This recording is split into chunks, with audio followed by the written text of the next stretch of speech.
earning the tat.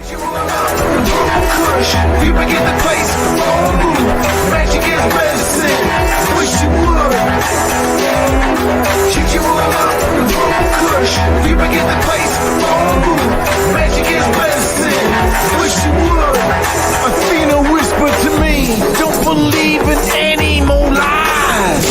Getting crazy on the moonshine.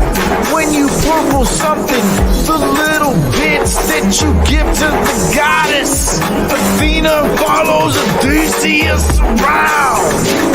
She makes men fulfill their desires to be with the woman, christened with aphrodisiac.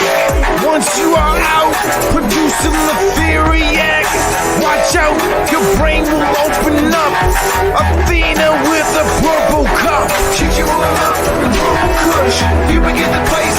Oh, magic is medicine. Wish you would. Shoot you all up with the purple kush. You begin the place.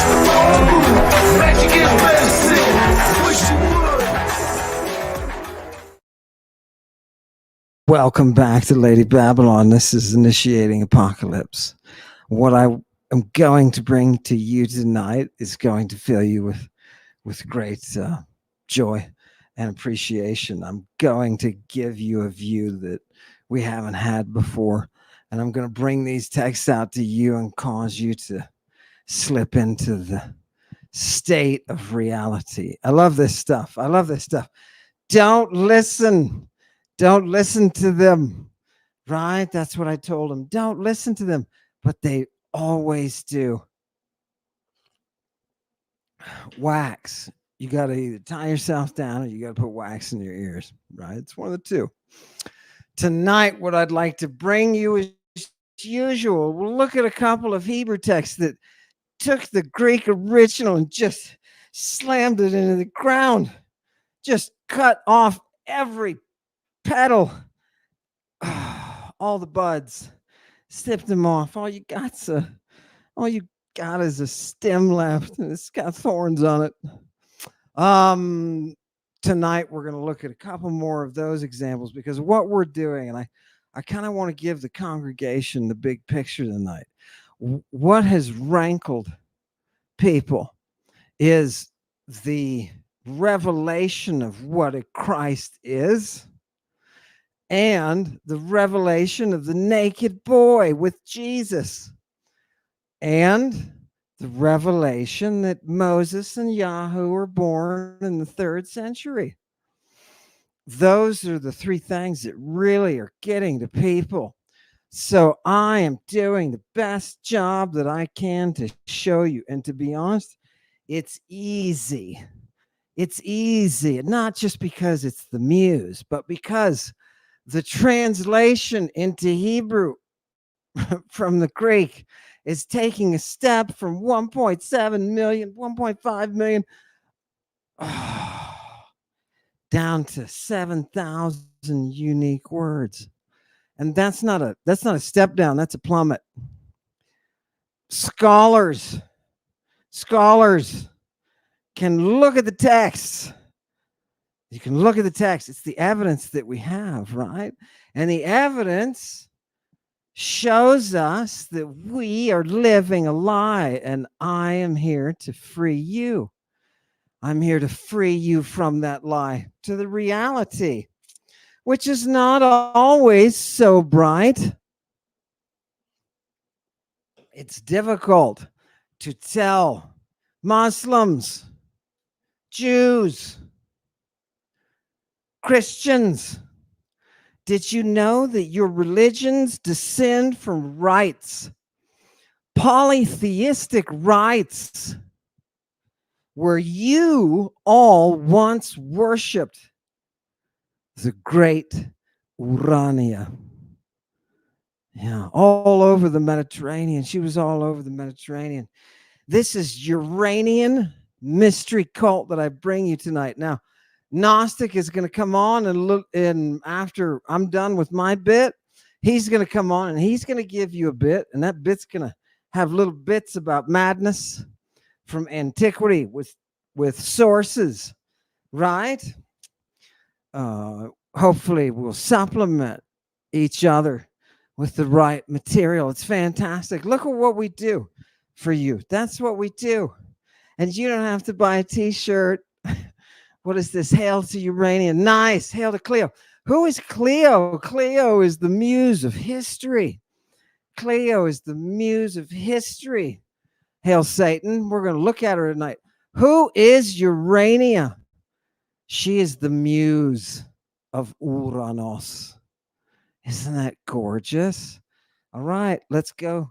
Let's go find the muse. But in the way, we're going to bump up against this terrible, laughably bad translation. And it really makes theologians. This is the other thing we're doing.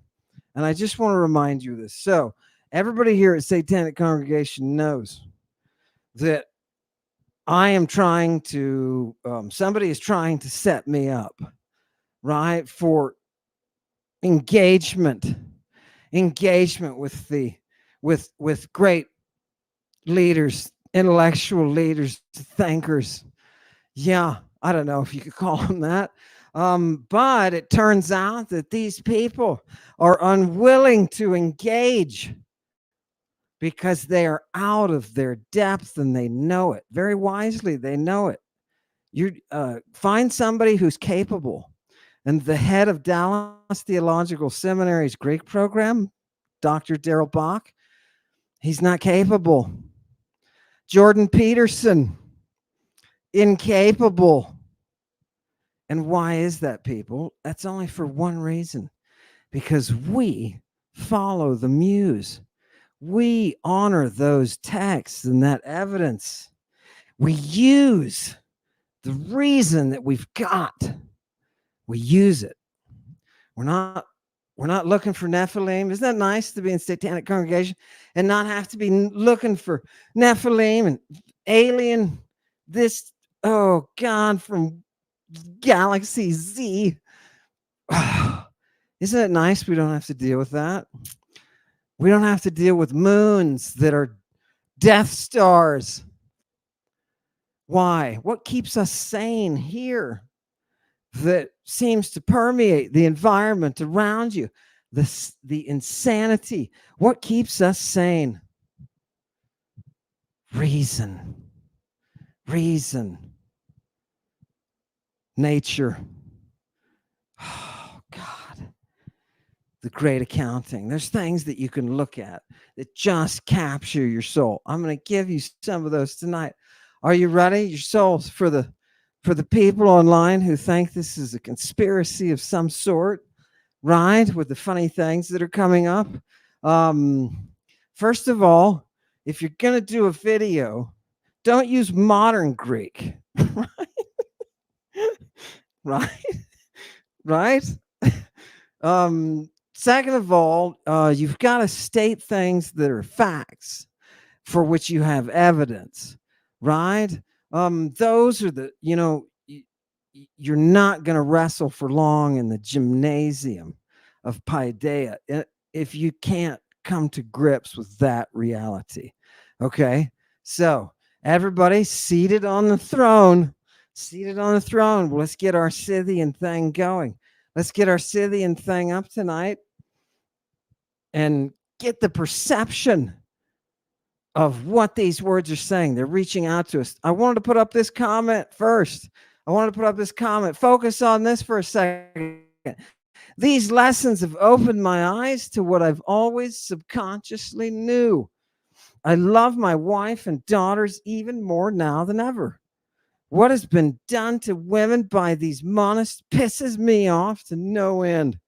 I'm glad to be here learning history and mystery with all of you beautiful humans. That's a statement right out of an academy, right out of a Renaissance resurgence of the classics, right? This is what happens. It opens up the mind, right? This is not faith. This is reason. Our universe is supported by reason, not faith. Faith is what you get from monist movements. Yes. And then you get all sorts of genocide and persecution and torture gets gruesome, right? Monism is a terrible, terrible historical disease on humanity. Yeah, it is. And the environment around. Doesn't help the environment either. Fantastic. How do we know this? Go back to the 14th century BC and check out what happens when the monists are from totally different group and they don't know any gods you know and blah blah blah. And you'll see why it's similar. This is why it's important that we're sitting here. I'm giving you the future. Hit me with that. I'm going to review this because it was that important. You who don't like reviews, come here. By the way, for the guy who sent me the comment, that comment about I repeated something that I had used before. Yeah. Oh, that was for your wife. Okay. My son, my child, do you imagine that they will ever again restore literature or anything excellent? Satanic congregation, the time is at hand when men will live worse than wild beasts. For now, Antichrist is at hand, even at the doors. And evil precursors. What kind of evil precursors? Evil precursors in the shape of monstrous doctrines. Monstrous doctrines? Unlawful practices, no better than the orgies of Bacchus. Those must usher in his advent. Oh, isn't that delightful? And whatever things have been represented by the Greeks in their tragedians as Saturn and Thyestes and Tantalus devouring their offspring, and Oedipus debauching his hot mother, and Cinyras his daughters, all these fearful enormities will break in upon our state.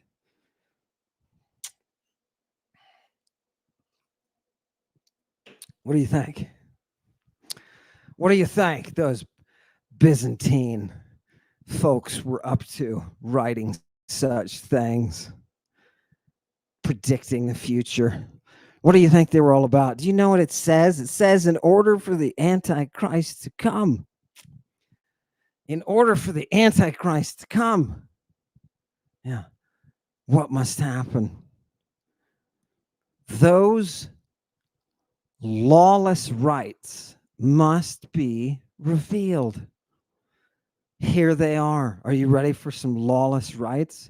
Are you ready? Have you gotten ready? Did you put your perfume on tonight? Did you put your cologne in the right places? Are you ready? Let's go see that world that these texts are talking about. Give it to me. Give it to me. And on the way, remember, it's Medea who subjects that child to death in order to burn off their mortality. Christ, give it to me. Give me the next one. Are you ready? Boom. And how are they doing this?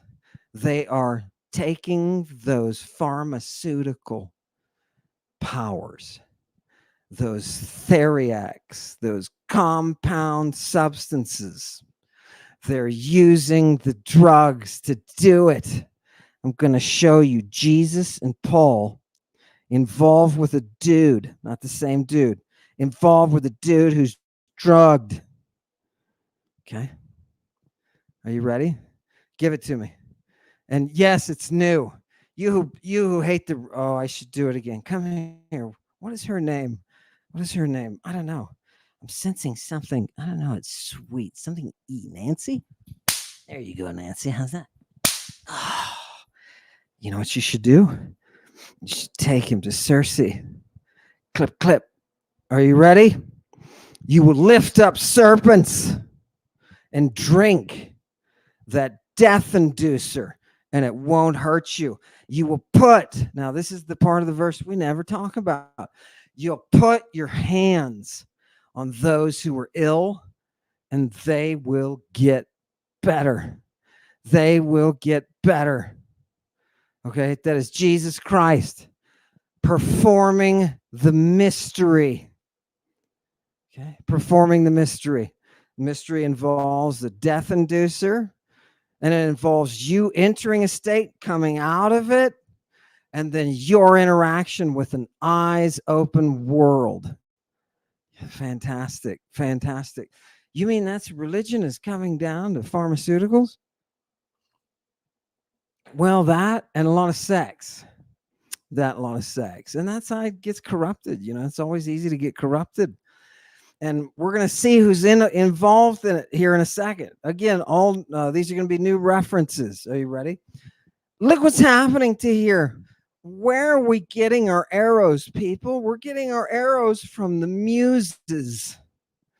And what are these arrows doing? Look at that. Look at that second line. Phoinikosteropan.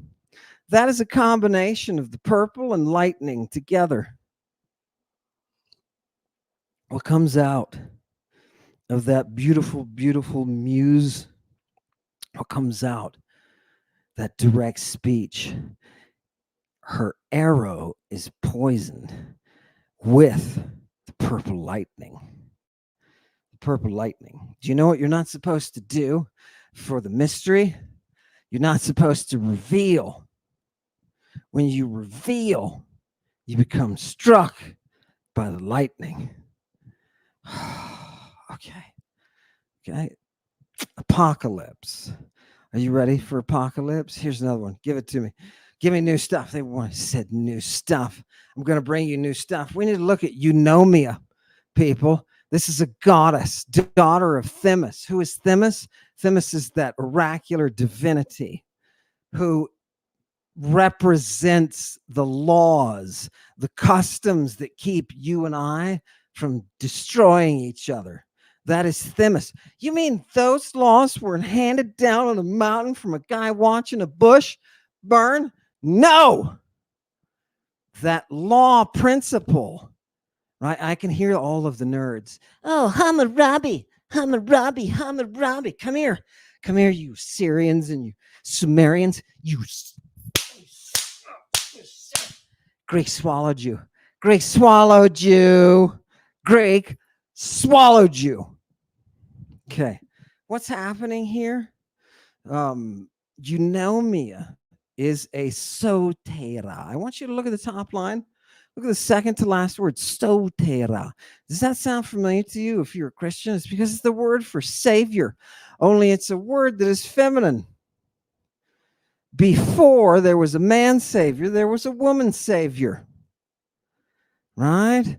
When Jews and Muslims and Christians all worshipped Aphrodite, yeah, they had no problem with the Uranian power of a woman. They had no problem with it whatsoever. Yes. And do you know what they were into? They were into gender transitions. You might say that's forward looking. Yes. Remember Jesus walking around is telling people some kids are made eunuchs, for the sake of the kingdom of God, right? Some kids are made that way for that sake, you know what I mean? And the ones that can go through that, good for them, right? Fantastic.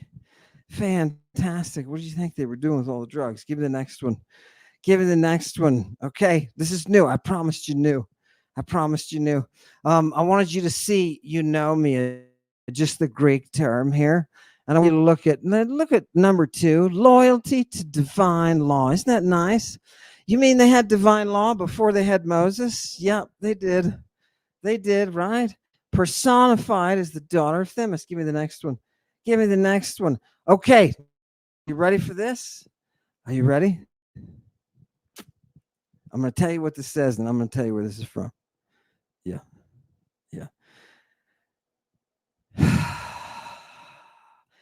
Me hapsis the ton Christon mu, kai intois prophetais mu, me ponereus the. It's a command. An injunction not to harm. my Christs. Who am I? I'm Yahoo. I'm Yahoo. And you cannot touch my Christ. Yeah. You can't do anything bad to my people who are in prophetic trance. Wait a minute. What? That is from the Psalms. The Psalms, kiddies. Psalm is a Greek word. Did you think it was Hebrew music? Isn't that funny? It's not. Look at the choruses. They even talk about the choruses, the instruments they're using, and everything. It's all Greek. There is no Hebrew. Oh my God. Let's see. Let's see what happens in translation then. Because this is going to be funny, right? We have to, if we are third century, um, if we are third century people trying to create a world to describe religious experience, and we're creating these characters like Moses and whatnot, it only makes sense that they have very Bacchic attributes, right? That they have the attributes of the culture around them during the time which this is being written, right? You can't let fashions, modern fashions, slip into your historical fiction, right? Did anybody see in the last episode the bug on the thumbnail, right? The guy in the corner, the prophet, had a watch, right? The fact is, you're being given that which is fake. You're being sold that which is fake. It's fake history. It's fake history.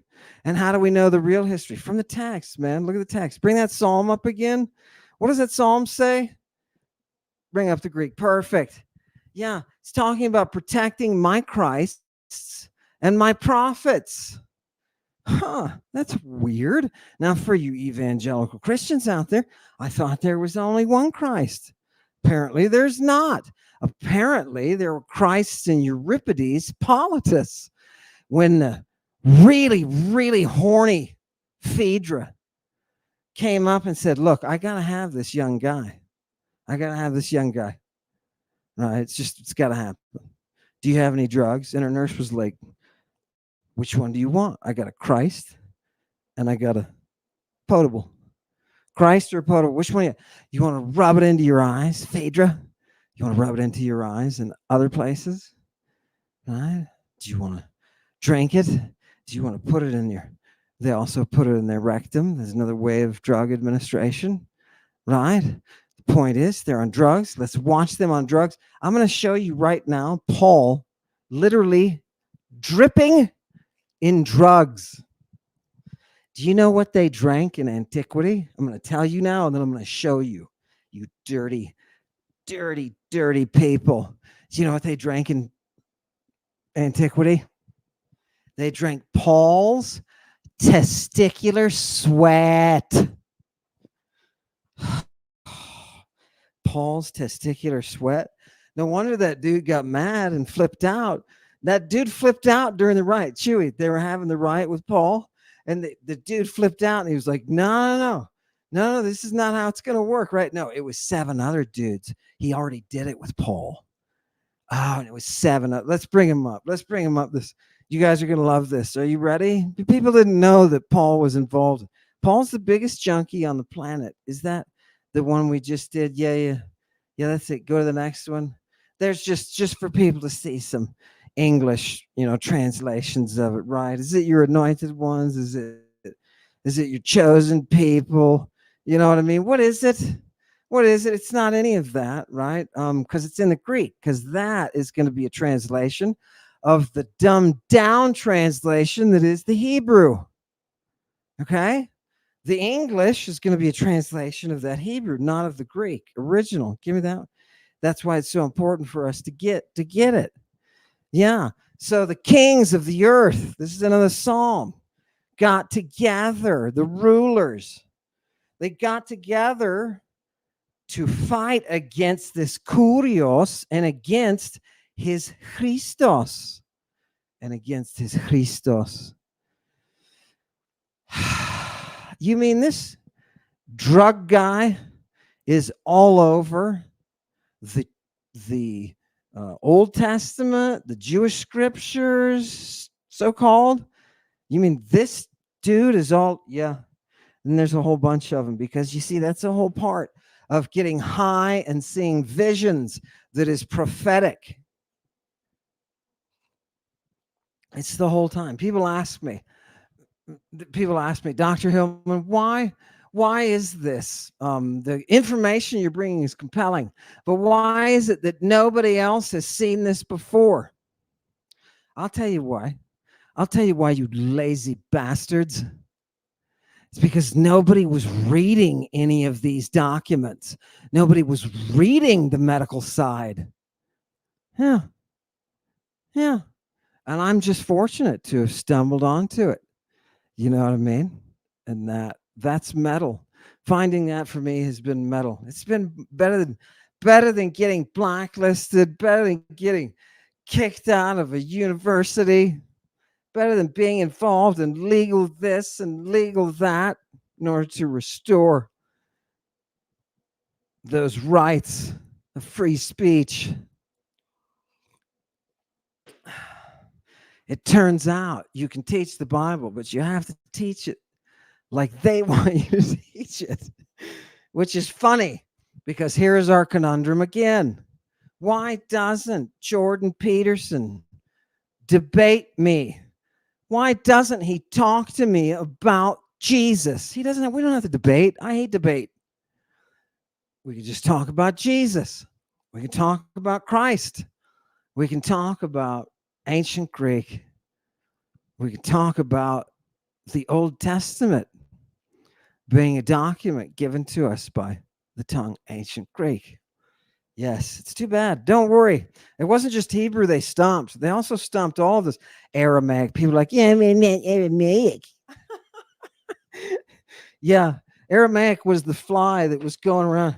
Oh, God, I can't get it. Mother Greek was stomping everybody. Everybody. She even put Latin, the imperial language. She even put Latin in her place. Can you believe that? God, those people were powerful too. And what's the proof? You say, what's the proof, Almond? You want the proof? Go to the library that they just opened up in Herculaneum and scan those papyrus rolls, those scrolls. Go look at those. Yeah. Yeah. You're going to be surprised. You're going to be surprised. It's Greek. Overwhelming majority is Greek. Why? In Rome? Right? Or in Pompeii, Herculaneum? Really? Yeah, really. Right? What language books do you purchase in antiquity? You purchase Greek books. You purchase Greek books. Nobody buys Latin books. Right? Oh, they'll have a few in the library. Overwhelming majority will be Greek. Why? Because Greek did that to everyone. When you can express a concept like erotic mania that leads to vision, when you can put that into a word, your language is a monster. Your language will devour everybody. That's an Amazonian woman. That's who it is. Where is she? Where is she? Did you have an Amazonian? Let's get back to the evidence. Go ahead, get back to the evidence. People, they're like, look, give me something impressive. Okay, you want to see something impressive? Yeah. Yeah. Ex elthes esoterian. You see the salvation again, right? Right? You came for the salvation, lau of the people, su of your people, right? To sosai don Christon, and to save your Christ, right? And everybody says on the Christian side, says, this is one of the minor prophets talking about the Christ. Look, it's a reference to the Christ, like there was only one in the ancient world. because you listen to that fairy tale garbage too much. And I'm not talking about the Bible. You need to read the Bible. You're listening to the theology and the narrative of control. Yeah, that's exactly what it is. You're listening to that, not what the text is saying. Give me that text back. Give me that text back. Yeah. So it's come for the salvation of of your people and for the saving of your Christ. Now watch this. Watch what the Hebrew does with this. This is Habakkuk 3:13, right? You went forth, okay, for what? For the salvation, right? Which is Le'esa, okay? Tov, is that Tov or no Tov? I don't think it's Tov anymore. And for where's the other salvation? The salvation of your people and the salvation of your what? It's salvation again. Do you see something strange? The same word is repeated twice. Salvation, salvation. Why? Why would you have to use the same word twice? Now, if this is the original, which they want you to believe, and which all of your English translators are stupid enough to believe, you're going to have a Greek translation that's going to put the same word twice. Why is it the Greek version doesn't use the same word twice? I'll tell you why. Because Greek, after reading it for 35 years, Greek is elegant. Greek is elegant. And Greek wants to present you with a root concept and then show off how it can flexibly bend it around. And it does that in the Greek. It's very natural to the Greek. It uses a form of the noun and the verb from which this one concept is derived. They do it all the time. I've got another text of it coming up. So for the Hebrew to have to just say twice salvation, they're trying to compensate because of course they're not. Their language cannot be that flexible artistically. They only have 7,000 words, bro. There's nothing you can do with 7,000 words. Okay? I'm sorry. You can't throw 7,000 words into a blender and have it end up with a banana split. It's not going to happen. You can't do it. Give me the next one. That was a terrible example. I must be hungry. Give me the next one. Boom. Okay. Here's an example of exactly what I was just talking about, right? Kuklosantes e kuklosanme. Right? Now, you don't have to have Greek to understand that. Look at the first word, and you'll see kuklos. Does everybody see kuklos? Starting from the beginning? Good. And the next word, what do you get there? You get, if you don't start with the epsilon on the front, you start with the kappa, you get kuklos again. And then something added on the end, right? On the end of it. What are they doing here? They're shifting between the main verb and a participle that is going to be circumstantial. In other words, they're setting a stage for you. Now, every time they do this, the Hebrew misses it. It misses it completely. And you're going to end up with something that is nonsensical, right? They surrounded me. Yes, right? Where's the yes come from, by the way? Because the Greek doesn't get there. There's not even a hint of that in the Greek. Where's it come from? Yeah, let me just make sure. Let me just make sure of that. Is there a hint? Nope. No, there isn't. No, not at all. So they just use the same verb twice. Why? Because of the paucity of Hebrew words. Now, I know it's typical for world-renowned Hebrew scholars like Captain Kip. I know it's popular for them to not know things like Hebrew has vowels. By the way, Kip, look at the vowels. They represent them as points, right? Look at the vowels, right? So he was trying to, I'm sorry, but he was trying to professionally answer why it is that Greek has such an advantage, why it's so much more expressive and has such a verbal capacity that's so far beyond ancient Hebrew. And he said it's because ancient Hebrew doesn't have vowels. Okay, people, okay, verifiably ridiculous things told to you by experts, right? Let them criticize the kitchen, but they are not artists. I wouldn't, once somebody told me something like that, I wouldn't listen. I wouldn't listen to another word that they said about anything historically Hebrew, especially. And that's how I recognized it, was when he stepped up and started talking about Greek. And you can tell when somebody has been in the field, you can tell and what their strength is. And again, people, it's just the reason that classics has traditionally left the Bible alone for the theologians. Do you think if the Bible was studied by scientists that you would have same output? No, of course you wouldn't. Of course you wouldn't, right? This is our chance, right? Classicists have those tools. It's just linguistic tools. That's all. Evidence. That's all, baby. Give me the next one. Give me the next one. And what's going to happen? Look at this. This is another verse. It's another psalm. And the psalmist says, teach me the things that are most useful, both paideia and gnosis. Paideia and gnosis. Okay, do you hear this? This is right out of the 3rd century. There's no way that this is not from the 3rd or 2nd, even late 2nd century. Give me the next one. What did the Hebrew do it? The Hebrew says, good judgment, tov, like that. Like that tov right up front. Boker tov, right?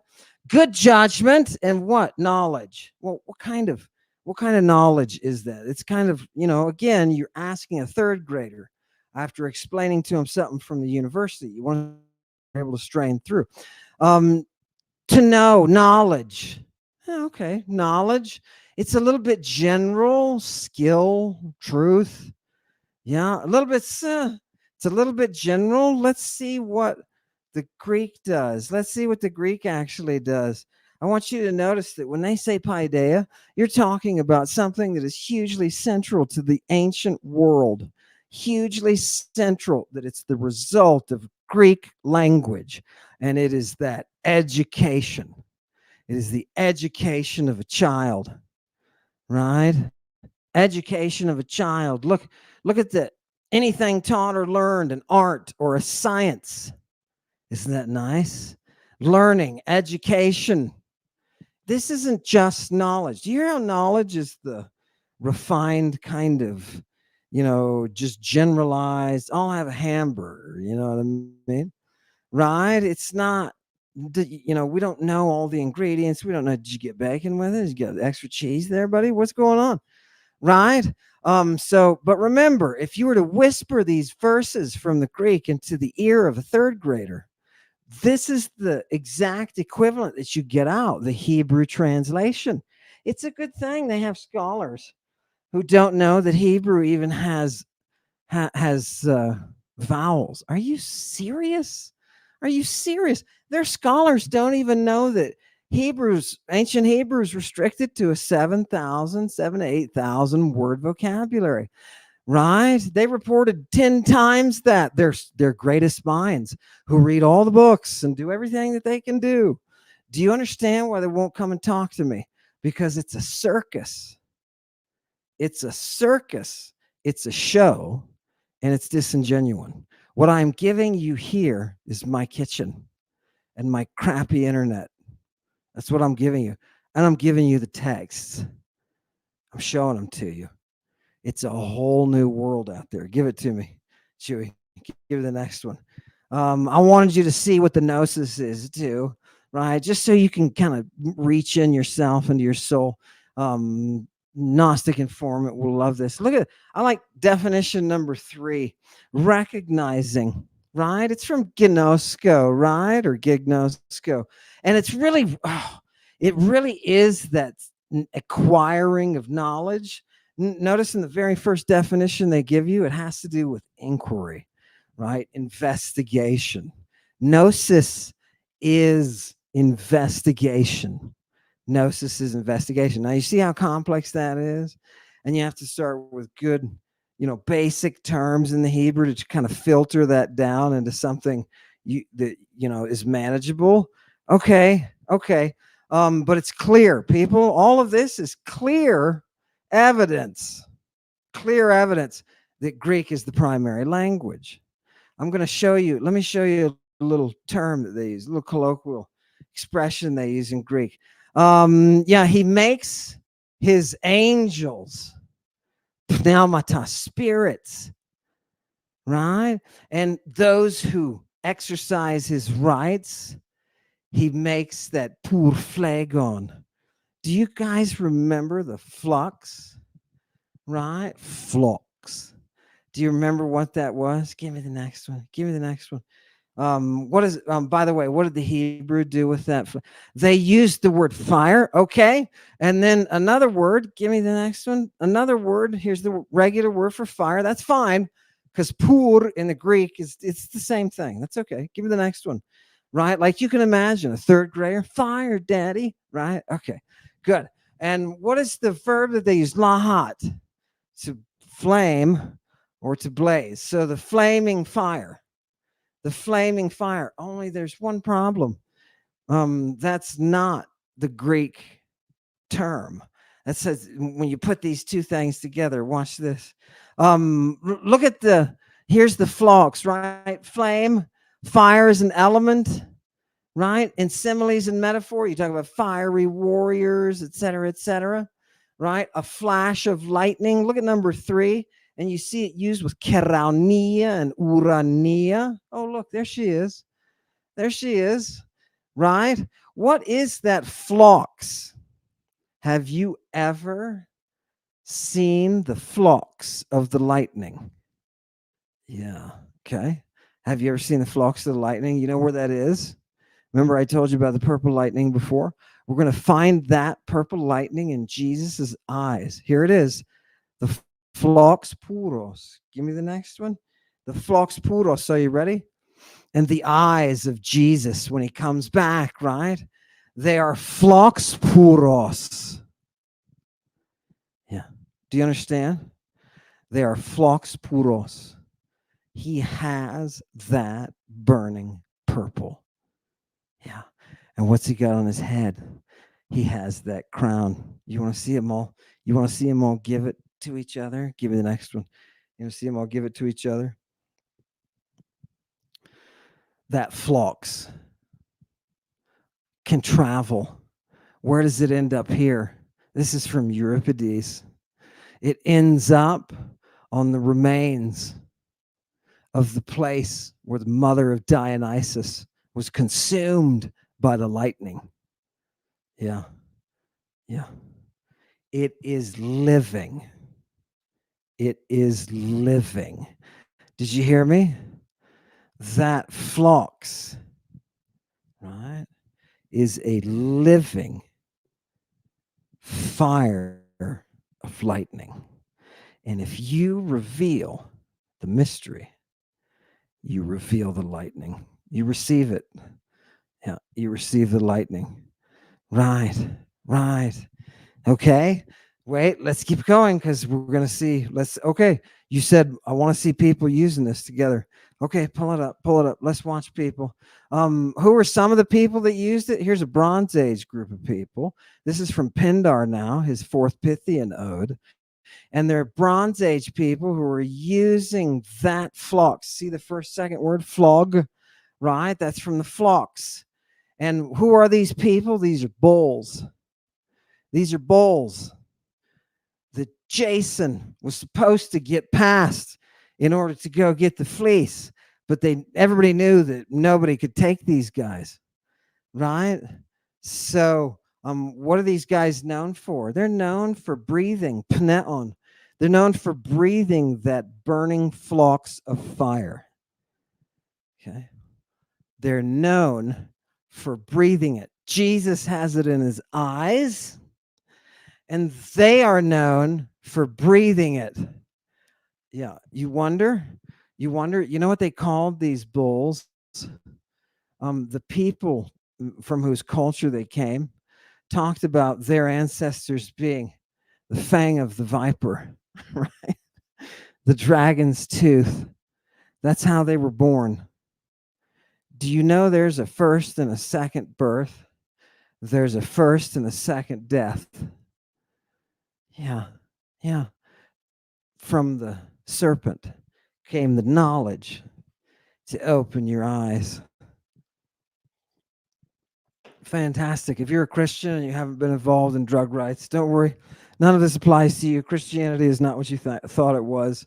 Enjoy your celebration for whatever ice cream you can get out of it. Give me the next one. What happens? Okay, here's Paul. I want to just bring you to Paul, right? This is all new. All new. Watch this. What happens? Paul's putting his hands on people. Remember how Jesus said, "You put your hands on people"? It's part of the friggin' rite, right? You're gonna put your hands. You're gonna lift up snakes. You're gonna drink poisonous drugs, or he doesn't say drink. Yeah, he does say drink. You're gonna drink poisonous drugs, and then he says you're going to be unhurt from the drugs, and you're gonna put your hands on people. You want to see people putting on hands? The fairy tale putting on hands is Jesus looking like a 60s hippie, right, totally white guy too, like as white as he can possibly be, right? Blonde hair. He's got to have blonde hair. And he's standing, you know what pictures I'm talking about. And he's standing next to that kid. And the kid's all happy looking and everything, and Jesus has his hand out over the kid. He's putting his hands on. You can see some little light radiating from Jesus' hand, like he's doing something. He's putting some kind of energy in him or something. I don't know. He's giving him he's blessing him. He's blessing him, right? Well, that's not reality. Would you like to see and know what reality was of the putting on the hands? Go ahead. Go ahead. What does this say? So Paul's putting his hands on people. And why is he doing it? Because he's transmitting to them the pneumahagion, the Holy Spirit. Okay. The Holy Spirit. And you say, I know Holy Spirit, Father, Son, and Holy Ghost. Oh, right? Okay. No. He's giving them his hands. And what happens after he starts getting handsy with them? They start talking in dead languages. They start talking in things that none of us can decipher, right? They should be prophesying, okay? And that's exactly what they're doing. Look, that's exactly what they're doing. They're using those mystery tongues. They're using those mystery tongues. Did you think it was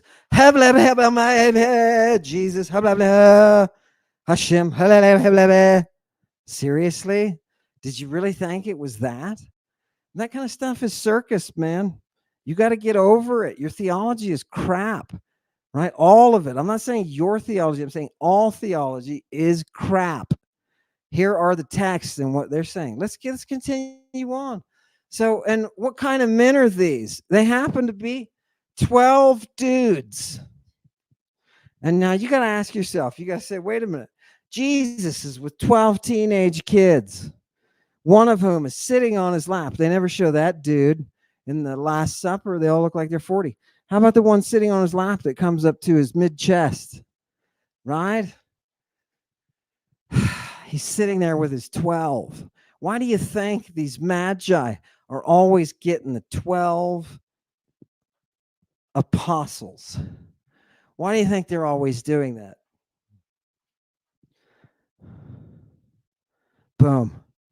God was creating a great work through the hands of Paul. Okay. Paul's hands are causing these people to enter into ecstasy, to be able to communicate with the angeloi. Okay. I see him, right? They see him when they see him. Peter saw him. There's two dudes there with him. I just right out of. They're both dead too. Ghosts right there, right? And what does he do? God works with the hands of Paul. But wait here, watch it happen. Watch it happen. What happens? put his hands, right, on him. But he also gave him his sudaria. His sudaria. What is that?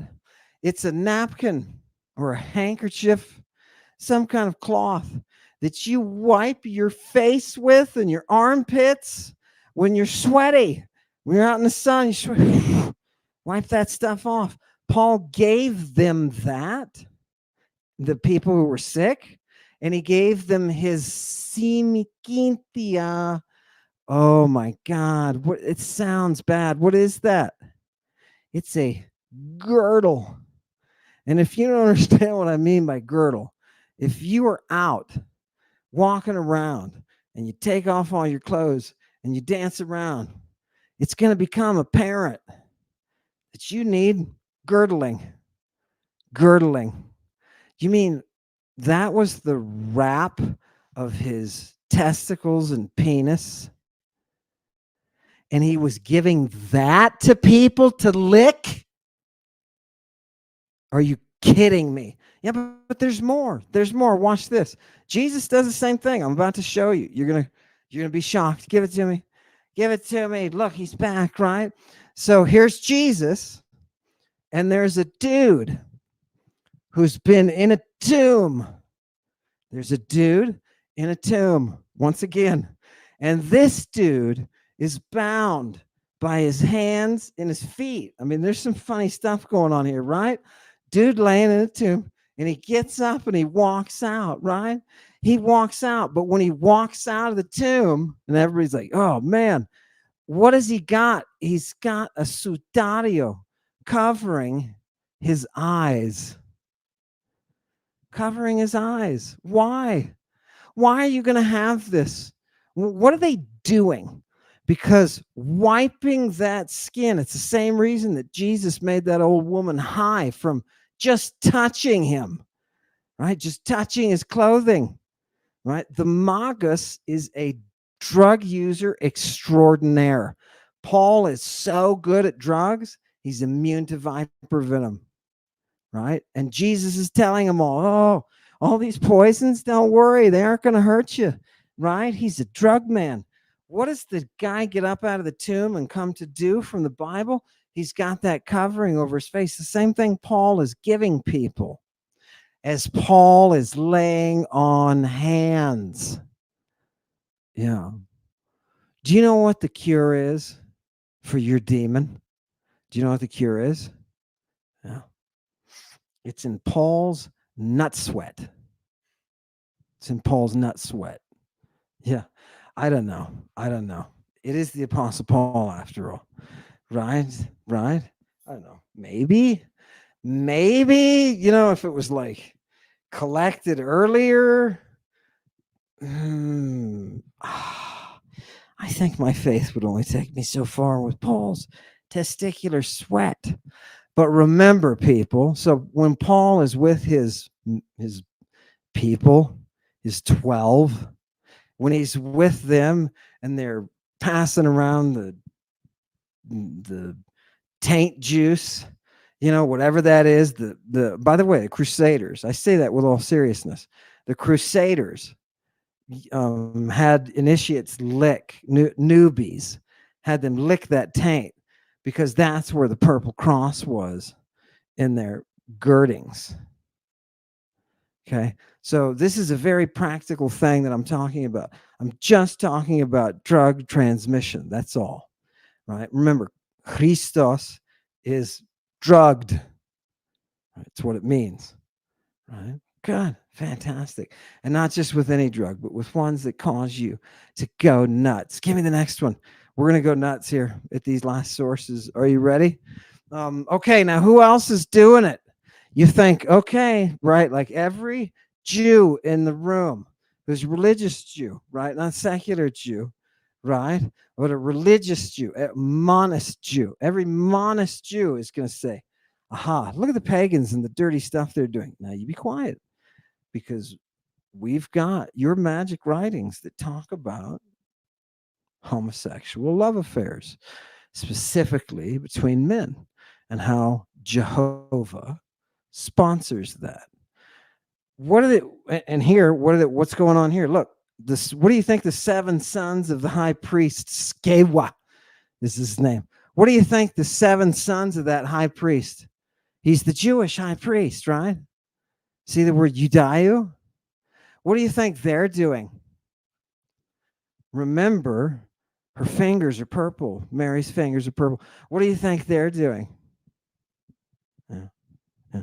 They're doing the same thing with the drugs. And they try it with a dude and he gets mad. And this is what he says to him. Watch this. It's a terrible it's like a sad incident. He says, "Look, it's coming through." By the way, the Bible author, whoever wrote this, is probably Luke, but whoever wrote this, the author who put this here, says, this guy happened to have a pneumoponeron, a spirit that was harmful. Okay, so if you don't understand that, within the cult, all the casting out of demons, right? You can meet someone and you can figure out what their demons are, and with the right drugs, you can cast them out. It may require some Christing, and it may require sexual congress of some sort or another. And what happens? This dude has a evil spirit. He says he's got this evil spirit, and what does the evil spirit say? It says, I know, right? I'm aware of Jesus, right? I'm aware of what Jesus, what his act was, right? And I have personal experience. I have an understanding of Paul, right? I know what his, but you, seven, this is something else. Like, we don't know what happened. They went into a house, and you and I are going to now watch what happens from the outside of the house. But these seven sons of the high priest take this one dude into a house, and he says, look, I know how Jesus does this, and I've seen how Paul does this. You guys are not doing it the same way. And what happens? You and I sitting outside the house, we hear a commotion from the inside as the dude jumps on him. And it uses the same word for jumping there that a predatory snake uses for grabbing and holding on with its fangs.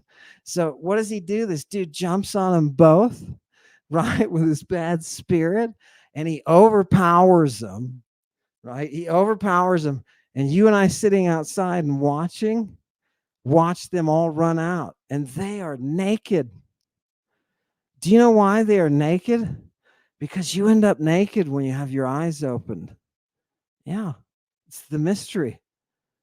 Yeah, and they're running out of his house, and it says they're also beaten up. He beat them up. Right? So, can you see how the cult works? Can you see how the cult works? Do you understand now why Jesus is able to calm down people who are in tombs, raving and mad? Do you understand why? Because that's part of the freaking cult, right? Paul's doing the same thing. It's not miraculous, right? It's not even intended to be miraculous. It's not. It's the reality that you can't read because you don't read the language, right? Good. That's why Dom and you were trying to get people trained so they can read it. And last but not least, and then we're going to go, I just have a couple hymns to finish off. What happened right after this with Paul? So you and I are sitting in this village, and we see these seven sons of the high priest, the Jewish high priest, go into this house with this dude. Next thing you know, we hear all this commotion, and they're running out nude and beaten up, right? What is the community response to this incident? It's here in Acts 19:19. People came together, took their magic books, and burned them. It was so much, the cost, the value. It says they estimated the value of the books to be around muriadas pente. A myriad is 10,000 coin, right? So 5 of those. So 50,000 coin worth of magic books. Now I'm going to tell you something. You have been told for years by biblical scholars, by scholars of biblical theology, you've been told that only the very few people read in antiquity. Oh, this is a land, a fairy tale land where nobody reads. It's only the extremely rich. It's only the extremely rich. Dude, in this one location, this is Asia Minor. In this one location, they've got more than 50,000 bucks worth of magic scrolls. You know what that says? Says people are reading. A lot more people than you think are reading. And it turns out that's true. Look at the libraries that we find. The Romans are complaining. The giant public library, those Christians, they burned it down. It was their public library. God, they're burning them down all over Rome. There's not just one library in Rome. This was the big famous one on the Palatine Hill. That's what monism does. Get rid of the evidence so that you can rewrite history. But we're not going to let that happen. We're going to show it to you now for what it is. Now, everything tonight was brought to you by Urania, because Urania is that mystery power. She is that mystery power. I'm going to give you three. It's kind of a riddle, but I'm going to give you three forms of that Uranian power via ancient cult song. Are you ready for this? Because I wouldn't make this stuff up, right? I can't. I have to always go from the text. That's what the devil said anyway. Go. Hit me with the next one. Why does he say hail Satan? I'll tell you why. Hipta. Look at this. Here's a goddess you've never heard of. I guarantee. Maybe one or two nerds. Hipta. Who is she? I call upon Hipta, the nurse of Bacchus, the erotic girl. The erotic girl? What is that? Do you know who Ewa was? She was the one who was taken from the side of Adamantus. Right? She was the one taken from Adam. Right? She is that Bacchic crier. And what does she do? She leads the mystic rites. This is wow. Okay, I kind of want to go now, right? What does she rejoice in? She rejoices in Sabu Hagnu. She rejoices in Holy Saba. Do you know who invoked Holy Saba with the last breath that he had? Jesus Christ did. Jesus Christ did. Sabachthon. Right? He did exactly what somebody who was in the cult would do. And remember, Jesus Christ in the first century is technically, since Judaism only goes back to the third, Jesus Christ is technically, I mean, the monist Judaism, not the Jewish people, right? Not the ethnic group. I'm talking about the monism that is Judaism. That thing only goes back to the third century. So technically, Jesus is a founder of Judaism. Isn't that odd? No, it's not odd that somebody who's going to cause a contention or, take over the territory from the holy priesthood, right? It's just because he could do it better than the priests could, right? Remember the Magi, those drug-headed drug dealers, right? They're the ones who brought the whole, hey, here's the drugs and the money, bruh, right? So Jesus could do it better. He got his education down in Egypt. The people in Jerusalem involved with the temple, they were sending their people out down there to learn Greek. Jesus had to go down and do that, right? So it's no wonder that the rabbis are all saying, dude, this guy is brilliant, right? And not only that, he can put you into a state, right? He can put you into a state. Give me the next one. That's Hipta. And I want to go now. Yeah, she's the Chthonian mother. Don't you love that? Chthonian Saba. Love it. Give me the next one. And here is Aphrodite. I just want you to take note of a couple of things here. A couple of expressions that I want you to see. The very first word, Urania, right? Who is this smile-loving Aphrodite? She loves the nighttime, baby. She loves that yoking. You know what she is? She's the mother of necessity. What? Necessity, compulsion, the reason that you're here. You got blanked into existence. I got blanked into existence. You got blanked into existence, Chewy, right?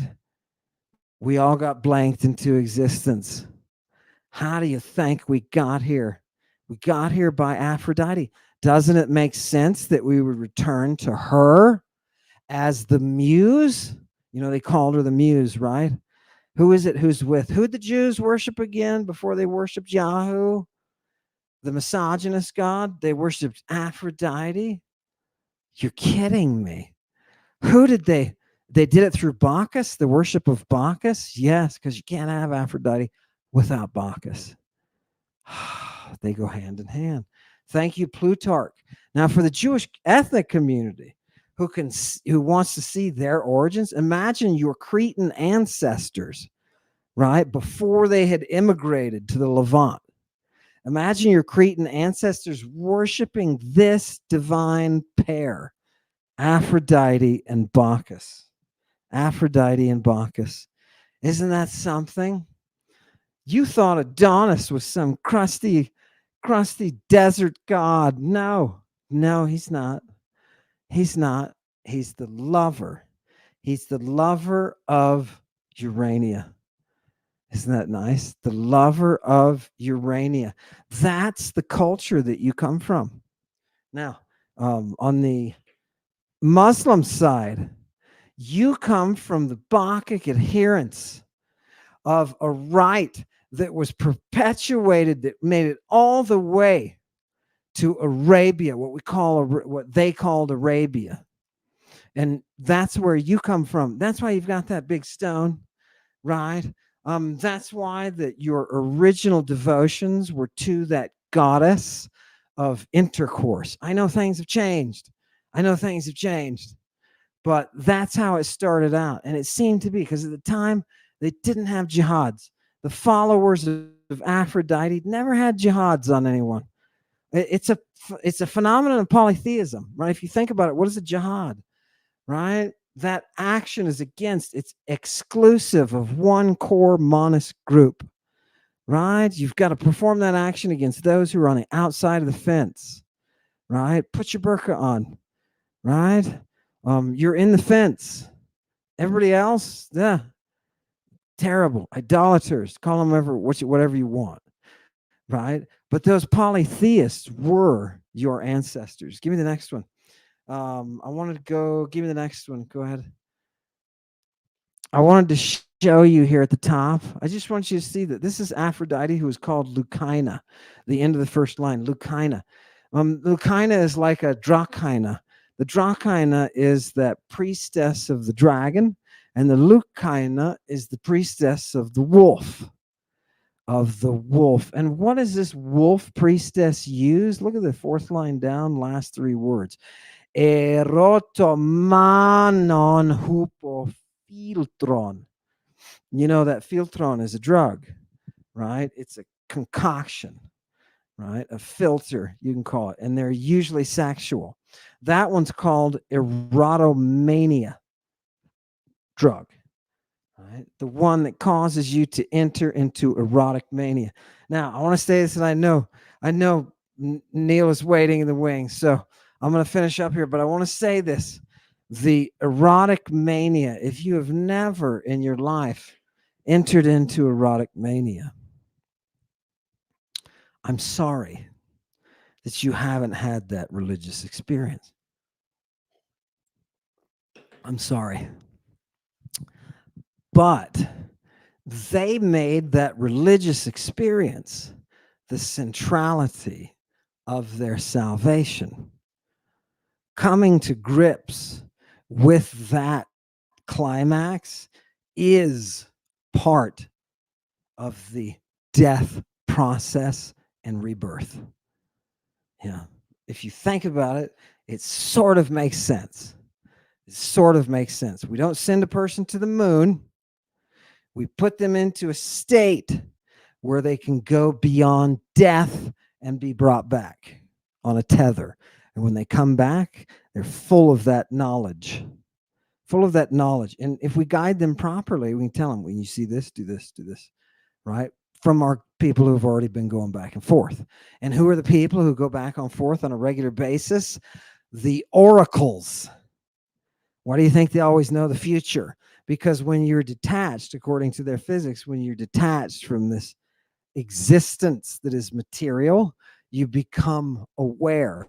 I don't know why they said this, but you become aware of all time, right? It's like ghosts in the underworld somehow know, are watching us. They get some absorbed, you know, vision, right? And that's why your ancestors either hate you or love you, right? You didn't realize it, but you're living this specifically for their benefit, right? It's weird. It's a strange way to look at the world.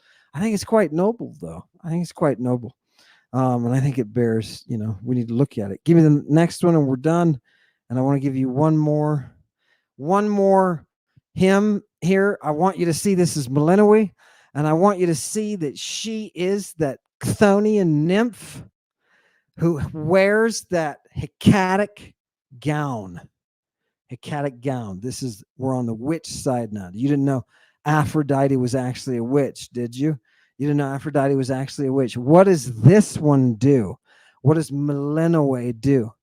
She, mine thnatus. And this is the perfect way to end, because that means she causes people to enter insanity.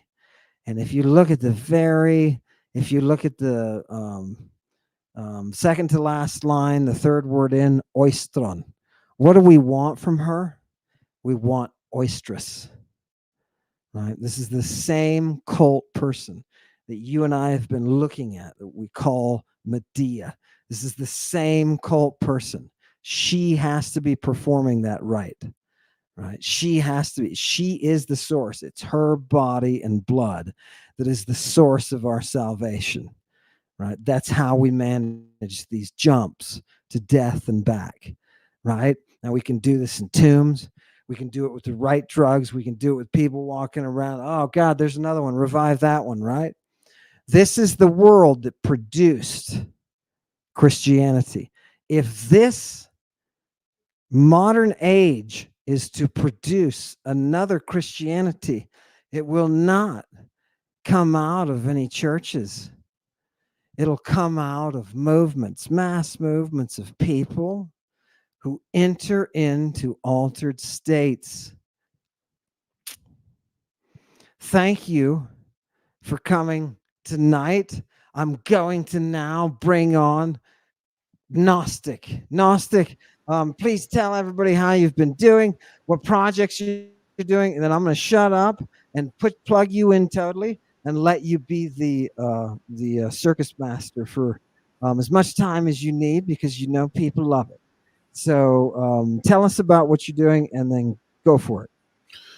Oh man, I got a couple of projects working on and that I'm putting out pretty soon. I've been real busy doing a bunch of stuff, doing all types of projects, working on and collaborations and stuff like that.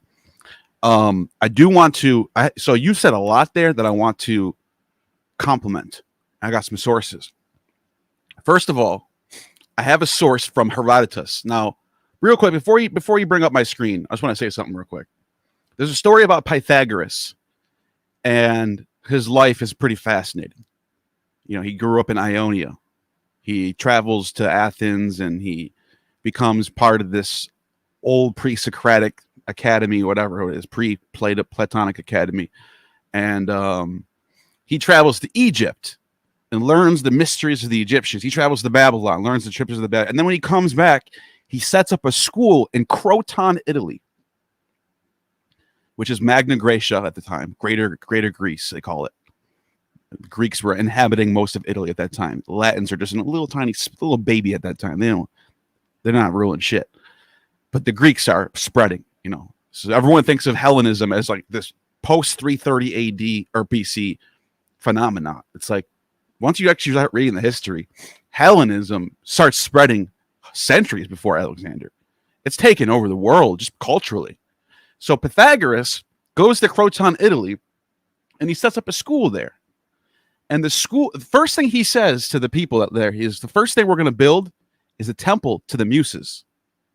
So he builds, the first thing they build is a giant, beautiful temple with probably Corinthian or Ionic columns, Doric columns, whatever. Beautiful temple to the 9 muses, which is what I want to focus on. Because people always ask me, Neil, you want to tear down the Abrahamic religions, what are you going to replace it with? And it's very simple. It's the religion of the muse. That's it. It's the religion of inspiration. It's the religion of art. It's the religion of poetry. It's the religion of theater. It's the religion of divine madness that anybody can attain, that you don't need to go through a priesthood of elders to get to. Anybody can get to it. All right. So we're going to touch on that. But first of all, pull up my source that I have here. This is, I just pulled this up because in 450 BCE, Herodotus goes on and travels the world, sort of like Pythagoras did. But he was inspired by Clio, the muse of history. He's the first historian. They call him the father of history. So he travels to Egypt. He travels to the Scythians. He meets with the Scythians and learns about their history. He learns about Indian history. He learns about Babylonian history. He learns about Persian history, the Median history. What else? He learns about Anatolian history. He learns about, Libyan history. He's talking about, he's talking to the elders in Libya. He's talking to Phoenicians about their history. He's learning about all these histories. And then he goes to this little area that we call Sinai. He doesn't mention Israel or Jerusalem or Jews or Judaism, but he does say something that I think we can tie to Judeans. He says, they deem none other to be gods except for Dionysus and heavenly Aphrodite. That's Uranian Aphrodite. Aphrodite Uranos. That's the title of this video. And they say that the cropping of the hair is like the cropping of the hair of Dionysus. Cutting it round the head, shaving the temples. They call Dionysus Oraltot and Aphrodite Alalat. All right. Interesting. They only have 2 gods that they honor. It's Aphrodite and Dionysus. Now, why did he do that? He's doing some Greco interpretatio here. He's saying that he's looking at these rites and he's comparing them and he's saying there's definitely a Dionysus and Aphrodite cult set up here in this desert. So I'm going to compare that to what we got in the Chaldean oracles, where they say the Dionysus or Bacchus was called by the Chaldeans Yao.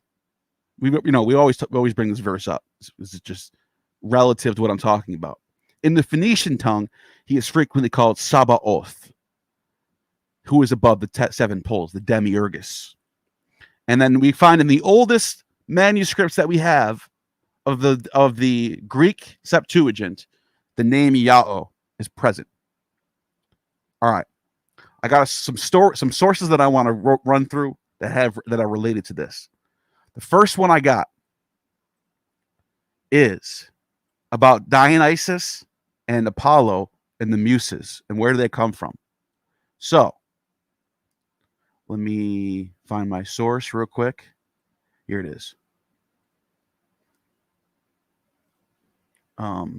Actually, that's not it. It's this one.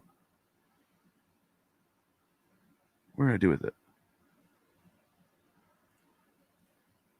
Okay, hold on one second. Let me pull this up.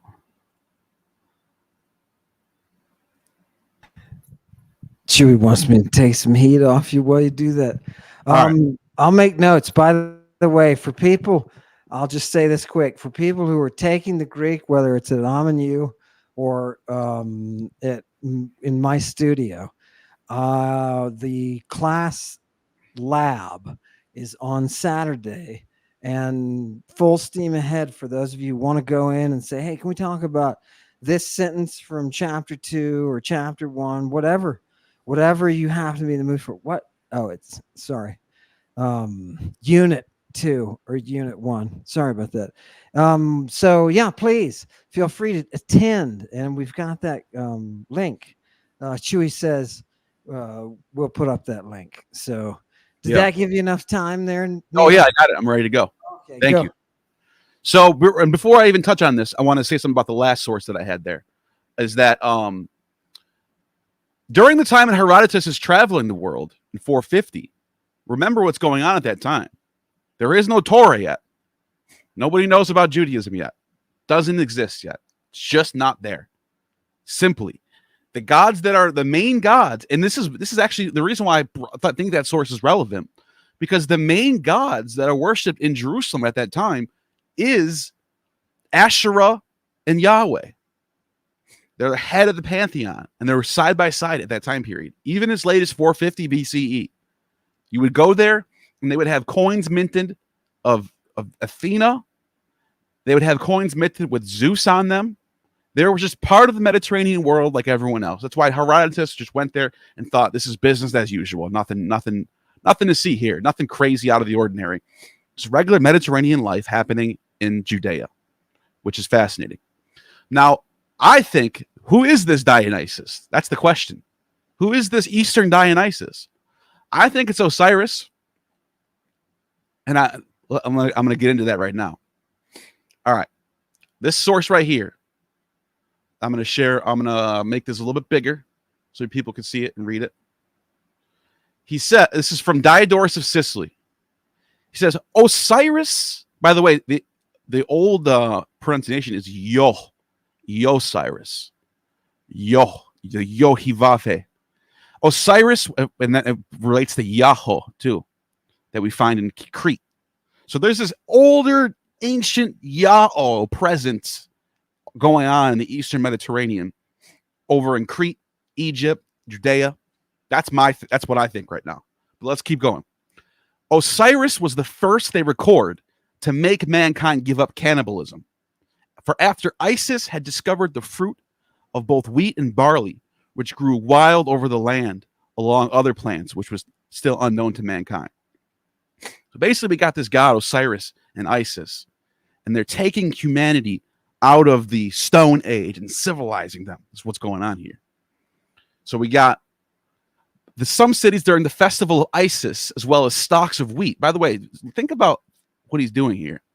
Demeter and Osiris are being equated with each other.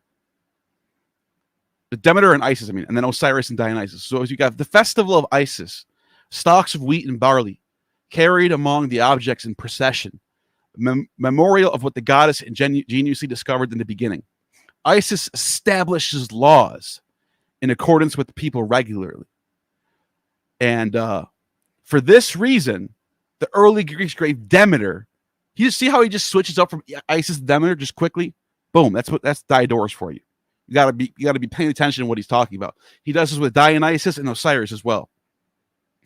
For that reason, the early Greeks gave Demeter the name Thesmophoros, which means lawbringer, lawbearer. By the way, Thesmophoria in Greece, in Athens, was celebrated in the same week as the Judeans later on celebrate the Sukkot festival. And Pliny the Elder geniusly points this out in his Moralia, where he's worked comparing Dionysus to Yahweh. And they have a festival in the same week.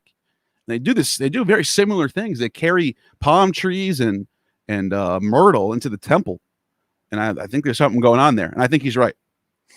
He said, Osiris, they say, founded the Egyptian Theban city with 100 gates, with the men of this day after his mother, though later generations called it Diospolis.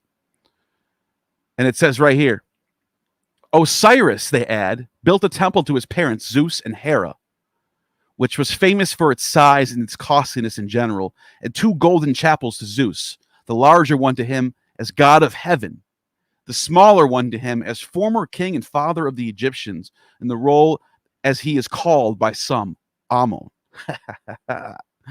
He also made golden chapels for the rest of the gods mentioned above, allotting honors to each of them and appointing priests to have charge over these. Special esteem at the court of Osiris and Isis was also accorded to these, which should invent any of the arts or device of any useful process. Here's where we get into the muses. Ready? I'm getting there. Osiris, they say, was also interested in agriculture and was reared in Nisa, a city of Arabia, Felix, near Egypt, being a son of Zeus.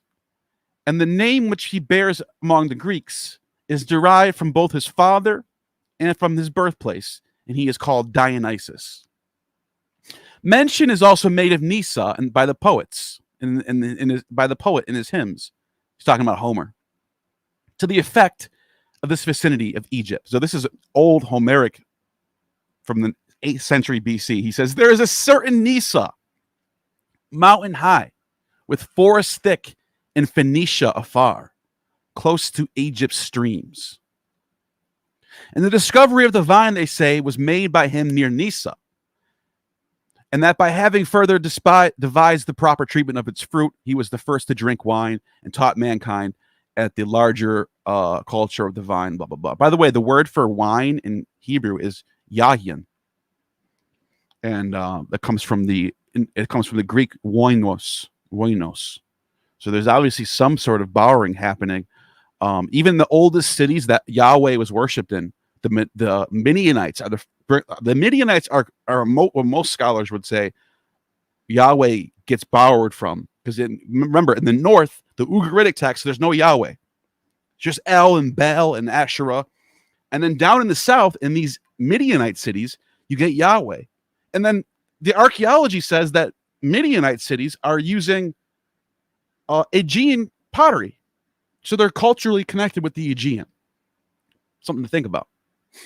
This is sort of my theory that I'm building here. So here we go. Here's where we get to the Muses. Osiris established the affairs of Egypt and turned the supreme power over to his wife Isis. And they say that he placed Hermes at her side as counselor because of his prudence, raised him above the king's other friends and in general of all the land and sway. He left Hercules, who was both his kinsman and renowned for his valor and physical strength, while as governors he appointed Busiris over these parts of Egypt which lie toward Phoenicia. And it was Apollo, they say, who discovered the laurel, a garland of which all men place about the head of his god above all others. The discovery of ivy is also attributed to Osiris by the Egyptians and made sacred to this god, just as the Greeks do in Dionysus. And in the Egyptian language, they say that ivy is called the plant of Osiris. And for purposes, dedication is preferred to the vine, since the latter sheds its leaves while the former ever remains green. The same rule, moreover, and ancients have followed in the case of other plants also which are perennially green, ascribing, for instance, the myrtle of Aphrodite and the laurel to Apollo. This is very important for the religion of the Muse. You got to know that the myrtle is dedicated to Aphrodite. When people get married, they wear myrtle. That's the symbol of love. Dionysus is the vine, the symbol of madness, divine inspiration of the madness that we get from the vine. Apollo wears the laurel, the symbol of triumph and glory. And when there's a triumph, the Caesars would wear laurel. They're following this ancient ritual. Osiris was accompanied on his campaign, as the Egyptian account goes, by his two sons, Anubis and Macedon, who were distinguished in their valor. Both of them carried most notable accoutrements of war, taken from certain animals whose character was not unlike the boldness of the men. Anubis wearing a dog skin, and Macedon the four parts of a wolf. And for this reason, these animals are held in honor of the Egyptians. He also took Pan along on his campaign, who is held in special honor by the Egyptians. For the inhabitants of the land not only set up statues of him at every temple, but have also named a city after him in Thebaid, called after the natives Chemno, which is translated means city of Pan. Talking about Canubis there, that's kind of crazy. In his company, there were also who were experienced in agriculture, such as Marin, the cultivation of the vine, and Triptolemus, and the sowing of the grain and every step a part of it. And he says, this is where the Muses comes in.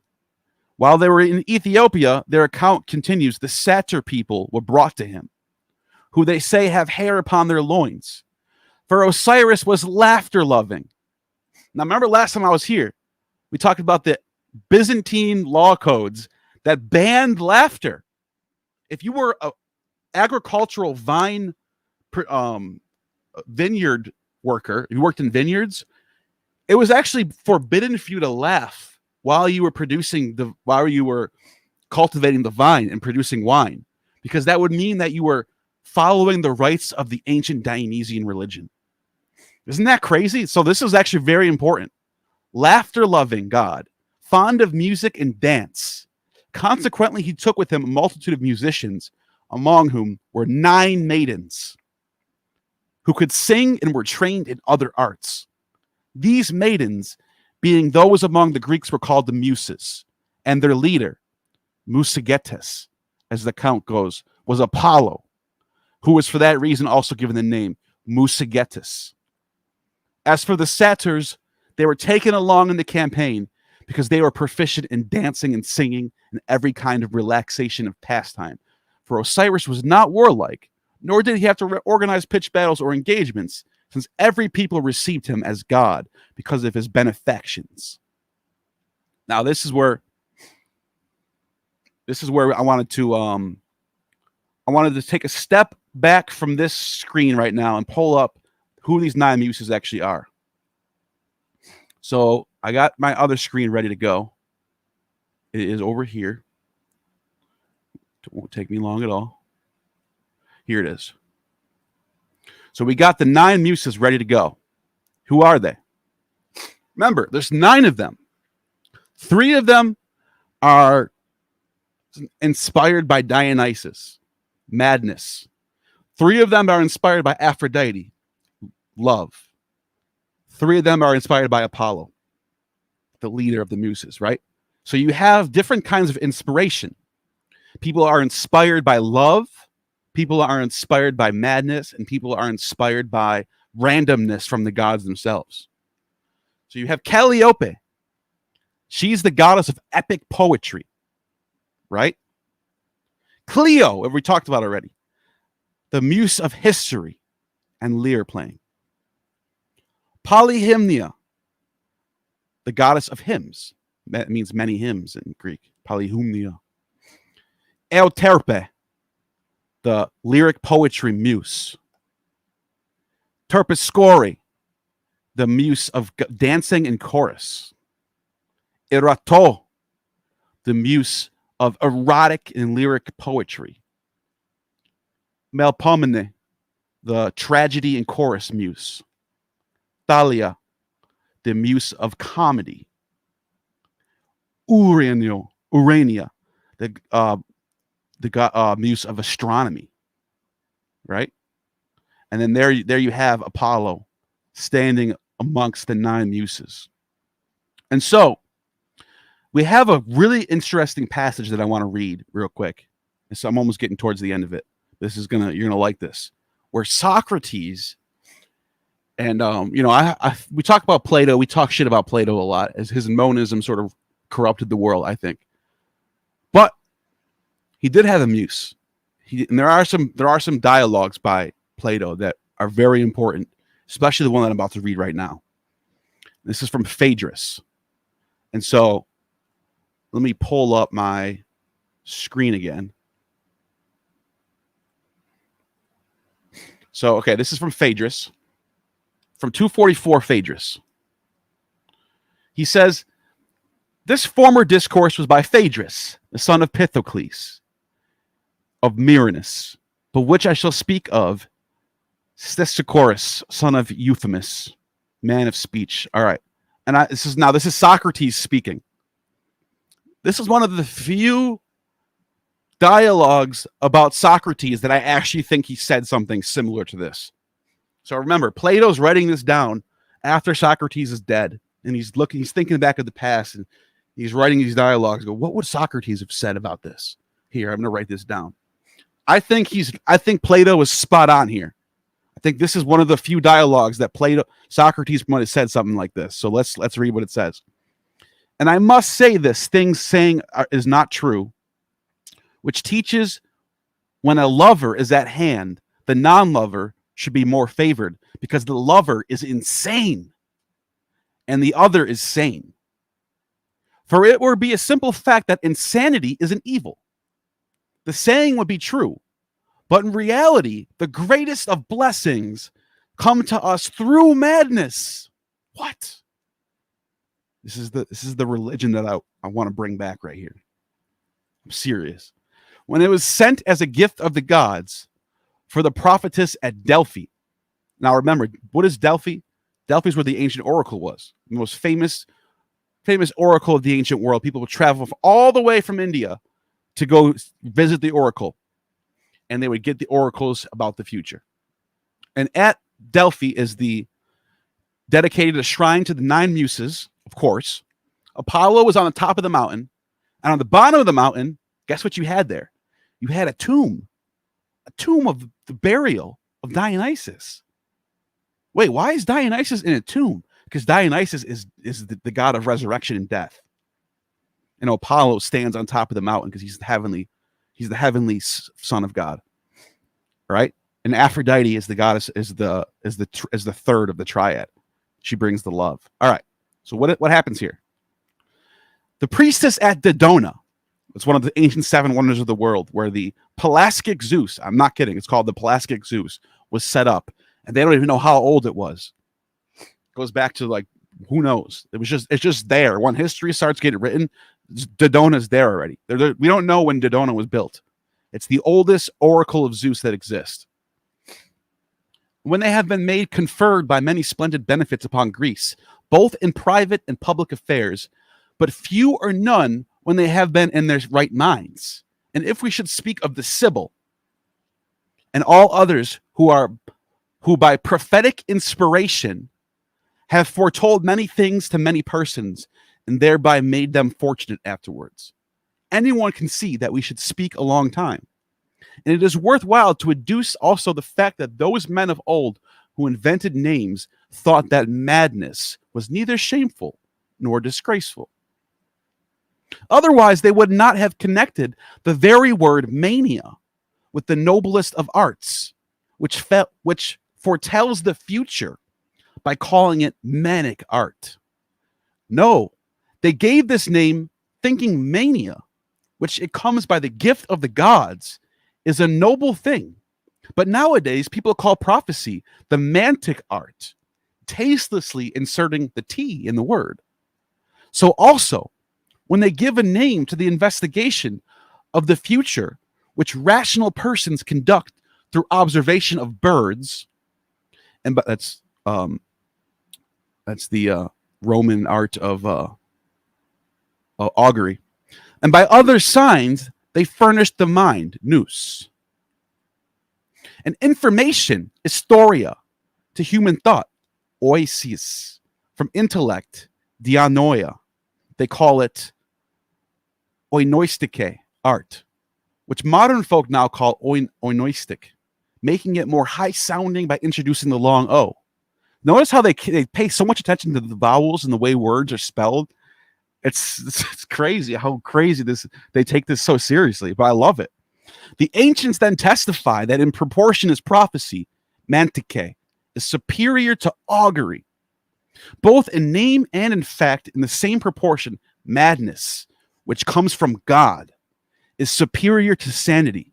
What? Wow! This is mind-blowing, which is of human origin.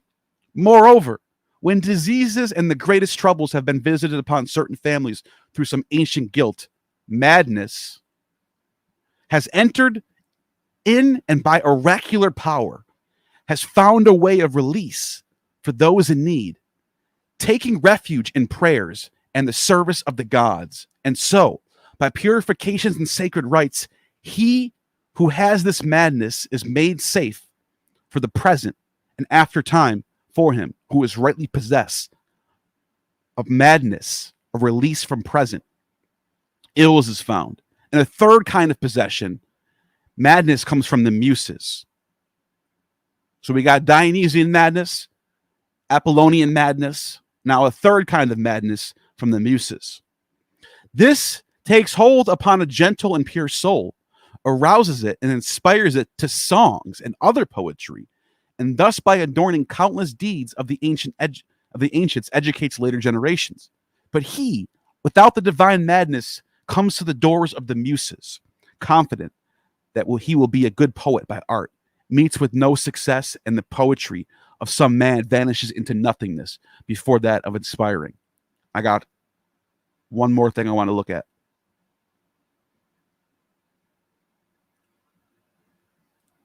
And all right, so yeah, he's basically explaining here. I don't have to. I can go to the next one.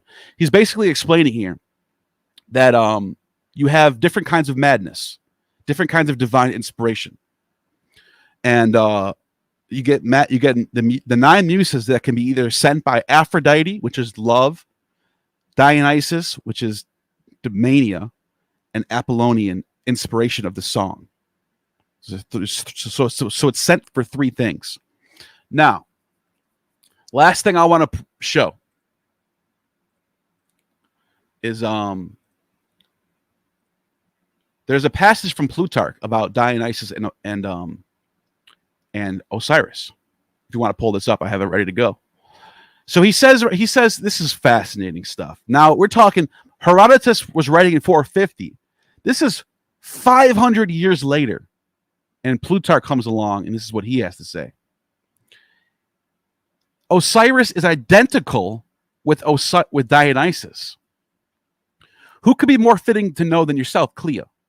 For you are the head of the inspired maidens of Delphi. And have been consecrated by your father and mother in the holy rites of Osiris. What is going on?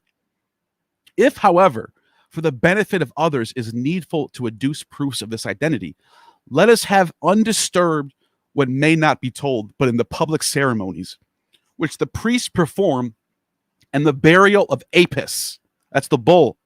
This is very important for the mysteries.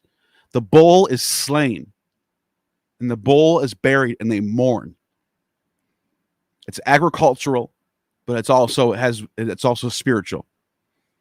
And when they convey his body on improvised bier, do not in any way come sort of a Bacchic procession, for they fasten skins of fawns about themselves and carry Bacchic wands and indulge in shoutings and movements exactly as those do who are under the spell of Dionysiac ecstasies. For the same reason, many of the Greeks make statues of Dionysus in the form of a bull, and the women at Elis invoke him, praying that the god may come with the hoof of a bull. And the epithet applied to Dionysus among the Argives is son of the bull. They call upon him by the water of the sound of trumpets. Out of the water. They call upon him out of the water. So out of this baptism, they have the sound of the voice of God. What does that remind you of? At the same time, casting into the depths a lamb. That's not a mistype. It's not a typo. A lamb as an offering to the keeper of the gate. The trumpets they conceal in Bacchic wands, as Socrates has stated in his treatise, The Holy Ones. Now you're probably wondering, what the hell is this treatise that Socrates wrote? We lost it. But we do know what it's called. The word Osion. The Holy Ones that Socrates wrote is the word Osion. Huh? Osion. What is that word? I thought the word for holy is either Saba, or Hera, or Hagio. The Greek has 9 words for everything. This is just one of the few words, one of the many words for holy ones. But let's see what Alice has to say about this. This is very important. Let me pull up my screen. And let's go to this. Osios. Ready for this? This is crazy. So Socrates wrote a text called On the Holy Ones, called On the Osion. That's where the word Osiris comes from. So yes, the word Osiris does have connection to Greek. Believe it or not. As ancient as Osiris is, so is Greek. This is one of those weird things that make you think, how old is Greek? So what does this word mean? It means hallowed, divine law, or to make holy. Ready for this? Let's see what the LSJ says. Hallowed, sanctioned, or allowed by the law of gods of nature. DK. Sanctioned by divine law. What? You telling me Osiris's name is Greek?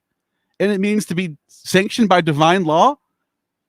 That's what it says here. Look at this. Permitted or not forbidden by divine law. Of persons pious, devout, religious. Osios. All right. Check this out, right? So the bull The bull, this is represented by Dionysus and Apis, is the bull that is slain. Now, if you know anything about the mysteries of Attis, they washed their initiates in the blood of a bull, just like Christ. Just like when you're initiated in Christ in the Bible, it says washed. I think it's First John. First John is the chapter where it says that you are washed in the blood of the Lamb. Your initiates in Christianity are washed in the blood of the Lamb. So, look at this. So if you actually look really closely in this, it's very hard to see it. But right here, I can see it right now. You might not be able to see it, but if you can look this up if you want, fact check me. Right here, it actually says Sebasio. Sebesio. There's the S right there. There's the E right there. There's the B. There's the E. There's the S. There's the I. There's the O. It's very hard to see, but if you look it up, it's Franz Kumau was the first one to spot this out. Sebasio is the name of Dionysus. Sebasius. It also means holy. Saba means holy. So Osiris down in Egypt means holy. Sebasius up in Phrygia means holy. It's the same exact. They're literally translations of each other. They're both vine gods. They're both gods of the vine, of ivy. They both wear ivy. They both die and resurrect, and they're both of them are represented by a bull, whether it's the Apis bull or this Tauros. And their blood washes new initiates. You're saved by the blood of the bull, right? Look at this. All right. I don't know why it's taking so long for this thing to load. Oh, here it is. Okay. Ready for this? Revelation 7:14. Sir, thou knowest, these are them that came out of great tribulation and have washed their robes and made them white in the blood of the Lamb. That's mystery religion language, guys. They're taking the lamb from the bull. The bull represents virility and strength and power. The lamb is meekness. So they're flipping the mystery into a different. This is what they want their followers to be meek. This is what they want to. This is how they want to run their civilization into this. This is what the mystic priests are doing. It's actually kind of fascinating if you think about it. All right. Lastly, I want to show one more thing from Lucian. I love Lucian, by the way. Lucian has some interesting things to say. He's the last, I want to say the last great pagan Roman to ever live.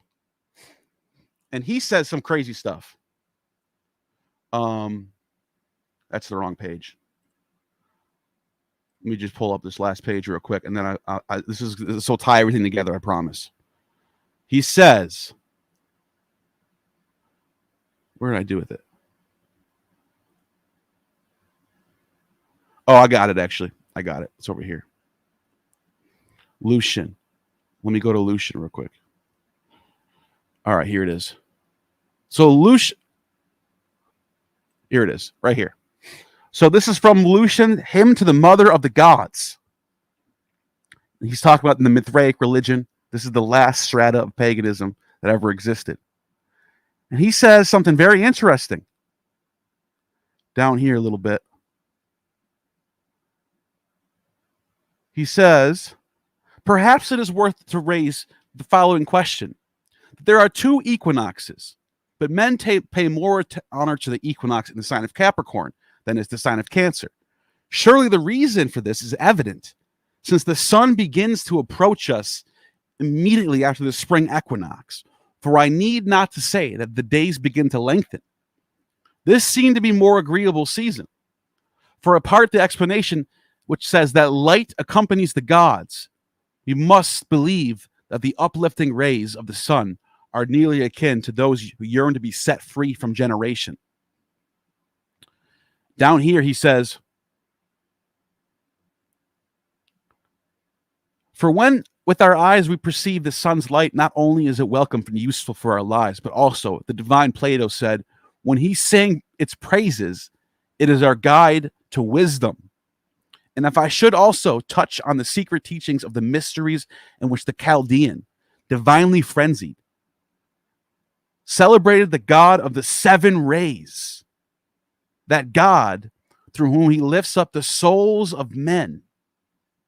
I should be saying what is unintelligible, yeah, wholly unintelligible to the common herd, but familiar to the happy theurgists. He's basically saying those who have ears to hear, right? Now, the 7 rays God, we know, in many depictions, is Sol Invictus or Mithras. But there is another 7-rayed God who comes a lot later in history, recently to us, and that's this God. So somebody, the architect of the great Statue of Liberty, who holds up that torch, the light bearer, Lucifer.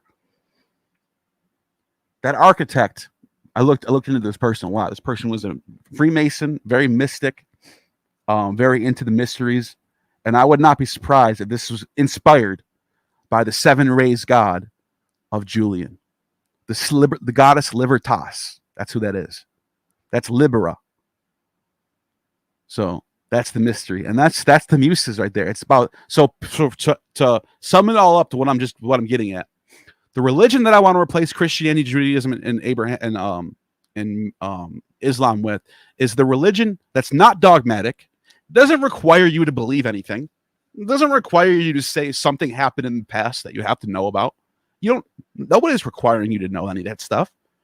It's all it's saying is that you can have divine inspiration too. Anyone can. It's the religion of the muse. It's a religion of inspiration. It's a religion of poetry. It's a religion of music, religion of film, theater, love, madness. And that has no dogmatism at all required. And that means that what Christianity came along and did was it took away divine inspiration. This was the last debate between the Gnostics and the Orthodoxy. What were they debating? What were they trying to fight over? Divine inspiration, the most important thing in the world. Those Gnostics were saying divine inspiration can come to anybody. And the church was saying, no. Only the bishops can have divine inspiration. We're the only ones that can have it. No one else is allowed to have it. They took all that power to themselves. They pretty much ended religion as we know it. They pretty much killed the gods. There's a reason why Plutarch got the oracle that the great god Pan was dead. As Christianity was rising, that's what it is. That's it. Gorgeous. The death of inspiration. Such a somber note to end that gorgeous chorus. That was fantastic. I was looking through some of your source work in my mind as you were going through it.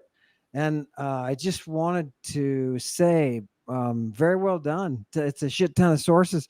And people, there's nothing that you can argue against just sources, right?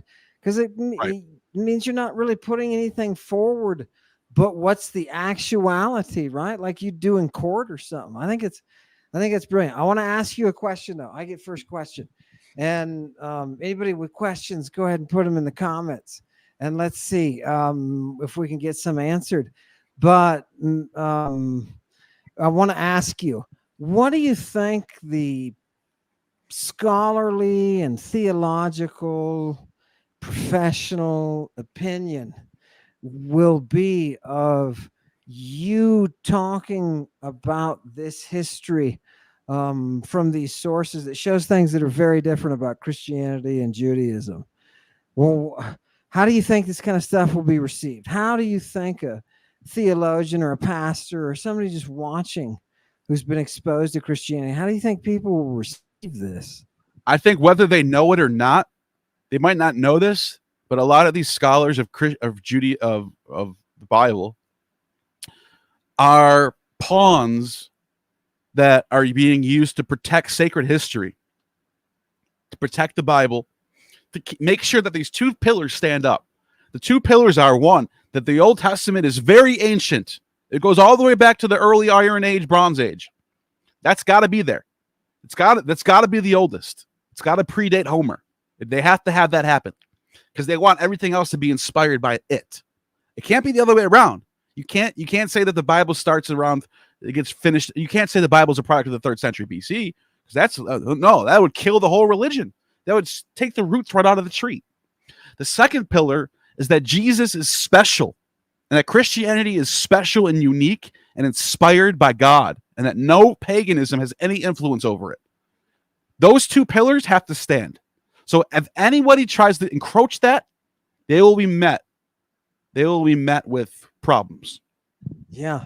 What do you think our chances are? Because, we've got the Bible and we can teach people the Bible. What do you think our chances are if we just take it to them with the Bible and just show them everything that's in there? Or do you think ultimately there's going to be movements against, okay, you can't say something bad about X, Y, or Z, right? Because you're discriminating against us religiously. Do you think that the day is coming when there are laws that will be made that will make it illegal for us to talk about such things so freely? It's amazing how anybody's allowed. You can go ahead and you can say Agamemnon didn't exist and the Trojan War didn't happen. That's all nonsense. You could say that if you wanted to, right? And people would say, "Oh, cool, yeah." But if you doubt Hebrew Bible history, all of a sudden you get slapped with this. Oh, you're profaning Jewish history, and that's anti-Semitic.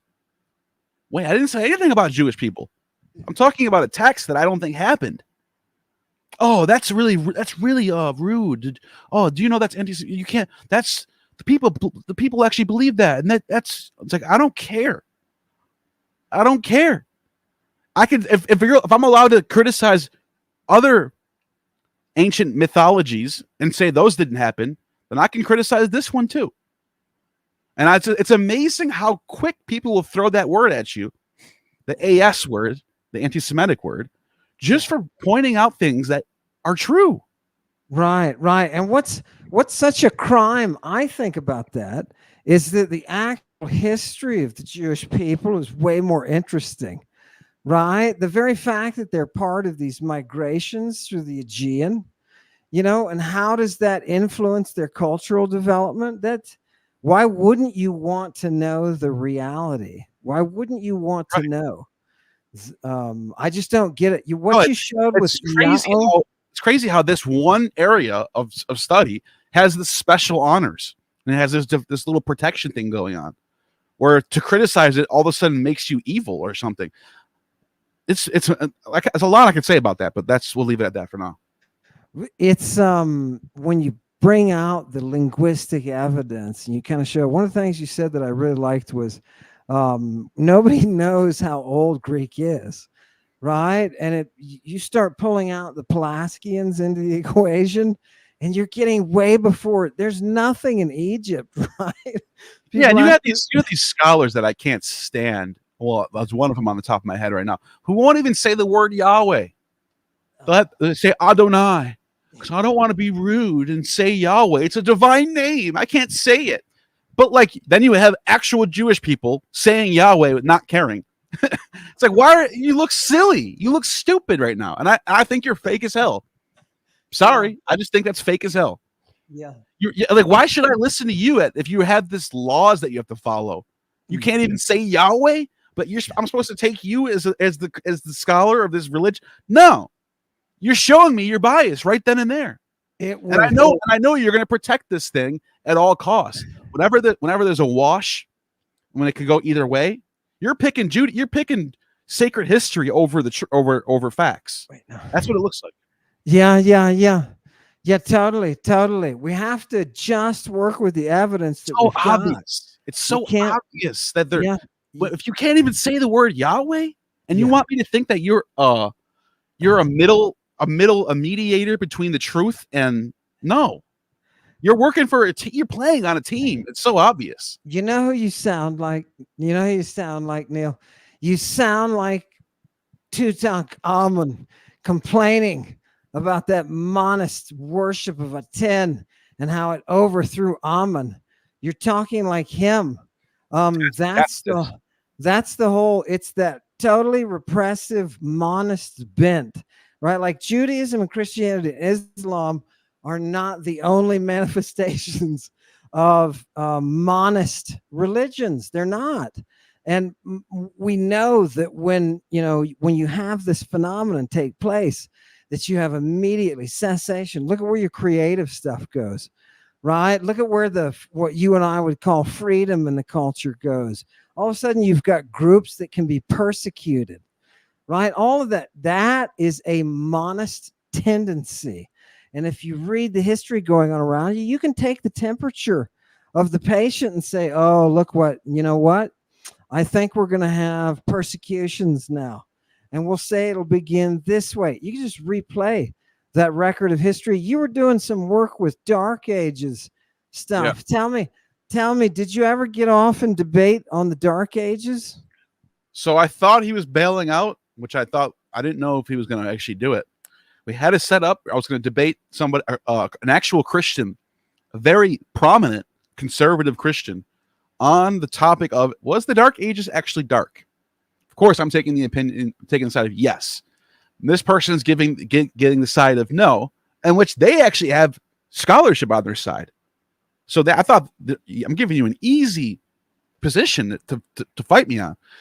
He bailed out. However, before you talk crap about him, he did agree to reschedule it to the 22nd. So let's hold off on see if he actually shows up or not.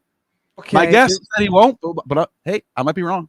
I hope that he will, because this is a problem that I've been having. Is nobody wants to step into the ring.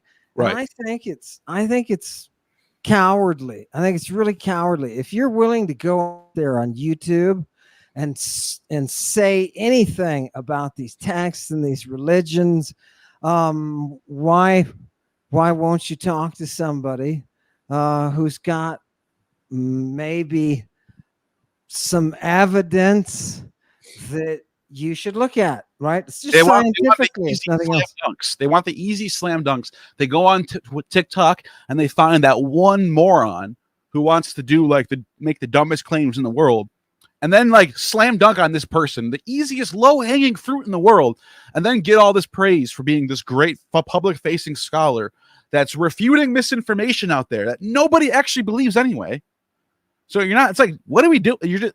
What's going? This is what PhDs are doing in this day and age. What's going on? Yeah, exactly. And so their response to you, I predict, is going to be silence. Either that, or they'll say that's another thing. If you want to actually engage in a real discussion, bring with somebody who's actually serious about this, who's actually going to the primary sources, who's actually trying to be careful. Nope. Don't want to talk to you. I can't. That's like the most mind-blowing thing in the world. You're supposed to be a public-facing scholar, and you actually have somebody with real criticisms of some of this stuff. And here's your opportunity to be the expert. Prove me wrong. Nope. Don't want to do it. What does that tell you? There's some bullshit going on here. There's a lot of fake shit going on with the scholars. Yeah. It makes me think that spreading the sources like you're doing is way more important historically right now. Isn't that what a scholar's supposed to do? Yeah. A scholar's supposed to, 100 years ago, before the internet, or even 50 years ago, let's say, the scholar was the place you had to go to find out about the ancient sources.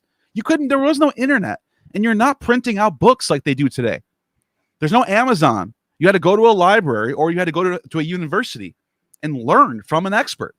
Now with the internet, scholars are almost being replaced because they're just off in their own little world, writing academic papers for a few people. Not the general public's not reading these really specific topics of discussion, and they're very politicized. It's very politically driven. You can tell, very politically driven. There's no more. No, it's not the same as it used to be. And I'm only saying this as somebody who reads modern scholarship and reads older scholars. I read both. I read James Frazier, and you're like, oh my God, the wealth of knowledge this guy has. He's like an encyclopedia of the ancient world. Just going into Syria, going into Phoenicia, going into Egypt, and writing about all these different gods and their cults. And then today, it's like every scholar you talk to is sort of relegated into this one little specific area, and there's not a lot of big anthropology driven. I mean, books. I guess I don't know. There are some. I'm not saying there isn't. Like, obviously there's some really good textbooks out there, but I'm just saying for the most part, that's what it seems to be. The mania is bad enough in modern academia, and I can only speak for classics, but the mania is bad enough that they aren't doing their job. They're not really guarding. The reason you're guarding those sources is for the bigger benefit to society, right? That's what they're not just nerds who are sitting around looking at books. They're supposed to be nerds who are making sure that the public has access to this information so that we can maintain without filtering it through their own biases. But that doesn't make careers. You got to go through the biases. You got to go through the silly articles. You got to go. And I'm telling you from experience in hundreds of meetings through my 20 years of education alone. I can tell you, right? I can tell you that this process is meant to prop people up. And it does. And you have to become political. And you have to say X, Y, or Z. And if you say the wrong thing, you can get fired. Right. I'm the perfect example of that, right? And once you're out, you're out. So all of the academics, Neil, that you will encounter at heart are scared. Right. They're scared of losing their jobs. That's what I've noticed. Yeah. So they can't come out and say such, such stuff. I wanted to ask you, as you open up this gateway, because what it is a gateway to the past that we haven't been privy to up to this point. As you open up this gateway, are you are you finding like an even more interesting history? Isn't it cool when you look back at what the people are actually doing and you're like, wow, that's, it's way more interesting than this monist fairy tale I got growing up, in America. Yeah, like I said before, and I'll say it again. The world before the church was colorful and three-dimensional. And then all of a sudden it just became dark and two-dimensional. I think it's the best way to describe it. And then people want to talk about, the Dark Ages wasn't really so dark. The Ostrogoths were actually pretty cool. They built these great churches. They struck. Look at this golden monument they built. I don't care about none of that. I don't even care if the economy was great, which it wasn't, by the way. I'm finding that out right now. It actually wasn't that great. It was only good if you were like living in the top 1% and you were like a royal whatever. But anyways, let's not even talk about the economy or whatever. I'm talking about text, talking about literature, talking about things that make the world fun. Things that make you want to get up in the morning. Architecture being one. Theater, playwriters, poetry, books about history. What happened to all that shit? It goes away. It gets killed because everything's directed at this one purpose: the church, the Trinity, Mother Mary. Oh, and that's the world you're forced into. The fact that people are studying this stuff and still want to slap that label on themselves is mind-blowing. It speaks volumes about a person that this history and you still want to slap that label on you. That you're and then like try to act like some sort of progressive version of that. No. There's some fake shit going on there. I can see right through it. Fake. I love that. I'm gonna quote you on that someday. There's some fake shit going on there, right? Right. All right. It was the more you peel back, the more you look at those sources. Isn't it amazing how the stuff just kind of fills in, and you begin to see this picture when you've read so of these voices of antiquity, you start to get a real kind of authentic feel every once in a while, just to inspire my audience who is going through the process of learning these sources. Neil, tell us, it gets to a point where you can see it so well that it kind of makes you high, doesn't it? Yeah, you're right. There's a buzz that you get from digging into these texts and trying to understand what was the mindset like of people in those days compared to recently or in the Middle Ages or something like that. And you're right. There's a buzz that you get from reading these people. It's a different world. Totally different world back then. Yeah. And you can bring that to people. You can bring that to them through the language and through the sources. So I think we're doing essentially what the ancient museum would be doing, right? You're like a librarian. If you were living in Alexandria, you'd be working for the library. You know what I mean? Cataloging or something, getting preserving that stuff. I love it. I love it. You know, it's Okay. amazing. Preservation, real quick. I just want to say something on that. It's amazing how many texts that are cited and quoted by ancients like Plutarch or Diodorus or whatever, Apuleius, Lucian cites all these texts, and they're all citing the same sources. Like Lucian knows a lot of the same sources that Plutarch knows. Pausanias knows a lot of the same sources. Hecataeus of Abdera is one of them, right? They're all talking about this Hecataeus of Abdera guy. But then all of a sudden they lose all these texts after the 4th century. It almost makes you wonder, like, what how did they just lose what was going on in these libraries that they lost all of these precious materials that we now don't even know what they said. We have to go through fragments of other texts to find these texts. It's terrible. It's almost like the history is almost lost. We're lucky. Galen was complaining about Christians burning down libraries. So I think it was intentional. I think that loss of information was monks who were using classical texts to wipe their backsides with. And you can see only the most famous survived. And it's just Byzantine scholars. For everything that we say, those Byzantine scholars, oh God, the commentators like Tzitzis, oh God, Michael Sellis, those guys, they really did fight to preserve that. They saved humanity. They saved humanity. They really did. And like you said, like you got to think Hecataeus of Abdera. What did he say? Because we're talking about the oldest person to ever talk about Moses and Abraham. And I know he was well known because he's cited so often by Plutarch, by Lucian, by whoever. Pausanias mentions him. So he's obviously well known. He wasn't like some rare text. They obviously could have preserved him. He was obviously that voluminous at the time. What did he say that the church didn't want to preserve? What was he saying? I bet you there's some shit in there that they didn't want to keep. And not only did they lose text that they didn't want to preserve, they messed with text that they wanted to change, like Josephus, interpolating Josephus to put Jesus in there. Like that's they fucked with our history, and people just think it's okay. Yeah, it's not normal.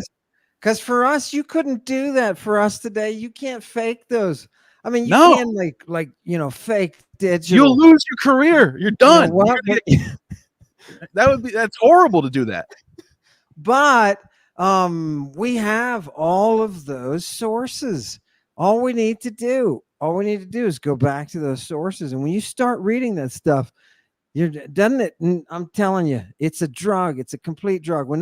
We talked about inspiration tonight, those forms of inspiration or mania, the doctors on the side of Galen were talking about those types of mania and how they can be controlled with drugs. Part of your psychological well-being is your balancing, and that balancing comes through drugs, as if humanity was meant to have a constant supply of this natural stuff And it's all in Galen. So when we talk about madness and the madness of the poet and all that kind of stuff, that gift is just an adjustment of your interaction with nature, right? They can breathe those mephitic vapors. They can chew those leaves. They can have those snakes that they're milking. They can use all of these chemicals, but it comes down to a process, a very physical, real process. And that process was called a mystery. And that's all we're doing is using these sources to show you. I thought what you did tonight, Neil, with Iao, I thought that was gorgeous. Thank you for bringing in the manuscript that had the little Iao. And it's like, dude, seriously, look at it. Right There it is. You cannot deny that, right? There's no miracle there. You're just working with evidence, hardcore evidence. So I love that. And I hope that it doesn't cause you problems to be associated with. What did you think about the Osiris thing? No, I think it's because the name Ocean in Greek is Holy One, and then Sabazius has the same name in Phrygian. There's even a goddess called Hosea, and she ultimately, it comes into Greek ultimately as Aisa. They do something with the vowels. Isis. So yeah, it is this holy divinity. And what I like about Aisa is that she is like supposed to be old, like before Olympian, before anything that you're seeing in Hesiod. She's supposed to come back from then. So she's this like goddess of justice, right? She turns out to be very much like Themis, very like. And thank you for mentioning the Thesmophoria and all that kind of stuff like that. People think the laws were given, here's Western civilization. Law was given by Moses. He's looking into the burning bush. He's getting all high and he's bringing down stone tablets and saying, don't do this. That's where the law comes from. Bull. That's a 3rd century story.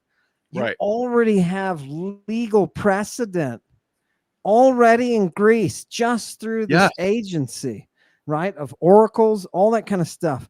Their God is the God of justice, right? Hello, right? The Orphic hymn to Misa, because there's a female version of Dionysus in the Orphic hymns called Misa. And the Orphic hymn to Misa calls her, Dionysus, the lawgiver. And everyone wants to say pagans were all lawless and just going around having orgies. No, they were a civilized world where they took the law very seriously. That's how democracy works with the law. That's before you. Let me ask you a Bible question before I forget. When in the Acts of the Apostles there, when Paul is doing his thing, and those it says those 7 sons of the high priest, the Judean high priest, went into the house with the guy, and he had a bad spirit, and they all come running out. He says, look, this is not how Jesus did it, and it's not how Paul did it. And they all come out running out naked. I wanted to add, I wanted to get your comments on that, but I wanted to add that I think it's reasonable to assume that if you have 7 men in a house and they all run out naked at the same time, they weren't probably dressed and then had their clothes ripped off by this demon-possessed guy. More likely that they were there naked, and he was like, no, this is not how Paul. So you're using common sense and logic to figure out what we can't know. It's true. It makes me wonder, why do you think he was so mad and beat him up? Was it because it was 7 of them and that's not what Paul did? Is that, I don't know. What do you think? I don't know. Why is it? Why was he so mad? I don't know. By the way, a lot of those other apocryphal, I don't know. You and I have both looked at these apocryphal early Christian 2nd century texts. There's some weird shit going on. Like you have stories about Mary being a child, being given over to Joseph as like a child bride. No one talks about that, but that was basically canonized from what I've understood. That was like understood to be like the truth about Mary being given over to Joseph as a child bride. And all these Christians want to talk crap about Muslims and saying, oh, Muhammad had a child bride. So did so did fucking Joseph. So I don't know what's going on. What are your thoughts on that about Paul, by the way? I think the apocryphal text that says that the midwife came into Mary and palpated her, and her fingers, she pulled her fingers out because they were burning. And I think that kind of anthropological evidence, I think that's the most valuable, right? I think when you get down to the dirt, right? That's like archaeology. That's like literary archaeology there. That's why I take Epiphanius and Hippolytus and Irenaeus so seriously, because you're getting a view of, you're getting a little window into things that you're not supposed to know about. Those are the dirty sources that you're supposed to be forgotten about. Okay, what about speaking of dirty sources? What is your opinion on Jesus going up into the mountains with Mary alone and pulling her out of his side and then ejaculating after self-pleasuring and telling her she has to eat it or they're going to die? I think what you're getting from Epiphanius, and by the way, real quick, Epiphanius was a encyclopedist. So if you read Epiphanius's works, he's got sources that go back. He's got a lot. Epiphanius wrote almost as much as Plutarch probably wrote. We're talking books upon books upon books upon books. He was just writing every day of his life. He wrote a lot. He had a lot of sources. He was citing a lot of ancient texts. So when he tells us about a sect of Christianity that existed in the first century, that had these certain gospels about Mary, that have Jesus going on the mountain and splitting himself in the half, the way that you get with like Adam and Eve, it's part of the mystery, like you mentioned. The dyad, the monad rips into a dyad and splits off, right? That's what it's supposed to be. That's what it's representing. That, to me, sounds like an early ripple of Christianity that they try to distance themselves from. That's what I think is going on. But I think what you're getting in that text is not some random heretical offshoot. It's early Christianity itself. Why is it that eating Jesus's semen is going to give Mary life? Why do you think Jesus was insisting on that? Because that's the I want to say it's the mystery, but it's like a corruption of the mystery, because you would eat Dionysus at the Eleusinian mysteries. You would take part in drinking the koukion that had the blood of Dionysus in the body of Demeter, the beer. What if you? So they're just doing their own version of that in Christ. And by the way, that text, just like the lamb replaces the bull. It's mystery talk. We're talking about language that would be very noticeable to any Greeks living in that time period. What about the semen? I really want to dwell on this point. What about the semen is going to be giving life? It is his essence that is giving life. If we know that they're using semen in rites, number one, and we know in Christian rites, and we know that they're using semen in medicine, could Jesus's, I'm just trying to get in Jesus' mind. If I were standing there and we had gone to this private place, like you said, and there she is, and all of a sudden I start spanking, and then I tell her, you've got to eat this or you're going to die. I'm only going to do that if I know there's something in that semen. Ready for this? That's gonna counteract what she's got. I mean, when the first time I saw two Roman soldiers piss into each other's mouth, right? I thought, okay, I get it. I knew Galen was drinking the urine all the time, but okay, I get it. Is there something in Jesus' semen? Is this holy semen? I got to share my screen real quick that I got down there. Mm-hmm. So this is from John's gospel. This is not some apocryphal text. In John 6, he says it. He says, anyone eaten of this bread, he will live. And then he says, I will give my sarks. That word sarks could be either blood or semen. Right? It's gonna be What? no. The sarks is gonna be flesh, and the semen Oh no, is yeah, you're right. You're right. You're going right. to be the hyma, which Hyma. in Greek originally hyma does just mean any bodily fluid that is your essence, but it comes to mean blood. Right. So yeah, okay, hyma, yeah, yeah. And he Sarks gives is you. He that gives yummy, so yummy flesh. whoever Don't you get whoever the eats that taste for flesh?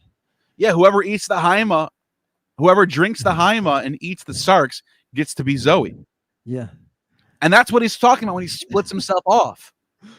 You see how it all comes back to full circle? When he's the female that splits off from the male is Zoe. He's basically saying you can be Zoe too. Eat my Zoe. That's what he's doing. Yeah, isn't that right? It's crazy, but it's kind Now, of wait a minute. So we've got two factions. Tell me if this is right. We have tons of factions, but we've got two kind of sides. We've got the people like the Ophites and Jesus, who is into semen consumption, right? Then we've got the people who are saying, no, no, no, we got to stop. We got to stop doing that. Um, is this the biggest problem of Christianity in its seminal form, in its earliest form? Is this that's their what I think biggest going on. problem? Are they trying to sort out the whole sexuality of the mystery? I don't know. That's what I think is going on. I think early in the early Christian days, you had a lot more deeper, darker, mysterious things going on. And as it starts to popularize, just like any other thing in the world, it becomes corporatized. And then it becomes, oh, we got to make it PG-13. You can't have it rated R anymore. So then they start distancing themselves from their ancient, the real pioneers of the religion, Christianity. That's what I think you're seeing. That's why I think these refutators were so important. The Irenaeus, Hippolytus, Epiphanius, Justin Martyr, because it was their job to cut off their roots and basically distance themselves from their own past. It's a shame. Now, what took you? What did you have to do to get to this point that you understand that? Because most people don't understand that, what you just said. How did you get to that point? Just tell everybody real quick. How did you get to that point? Well, because you don't have any other sources besides those. You have a black hole in the first century. Black hole besides Paul and the Gospels. There's nothing else. But then you start reading the refutators, and they go, oh, this guy, his name is Saturnius. He lived in the first century. He was a heretic. Oh, this guy Basilides. He lived in the first century. He was a heretic. Oh, this guy lived in the second century. He was a heretic. Wait, so who was not the heretics? There's all we have are a bunch of heretics, and then you guys living in the second century. And then all of a sudden it's like, oh, where's Paul's writings at? You got those, okay. What about Peter? What about James? What about, we lost all their stuff. So all we have are heretics, Paul, and the Gospels in the first century, and Clement of Alexandria, Clement of Rome, and $50,000 worth of magic books in one little village, right? $50,000 in magic books. And that's what I'm saying. Like exactly. Then we finally discover text, and what do we find? We find the heresy stuff. they go to Nag Hammadi. We found ancient Christian documents. Oh, what are they going to say? Is it going to be on the Trinity? Is it going to be something that promotes Paul's writings? Is it going to be something that promotes Justin? Nope. Heresy. So it's like, what else do we have?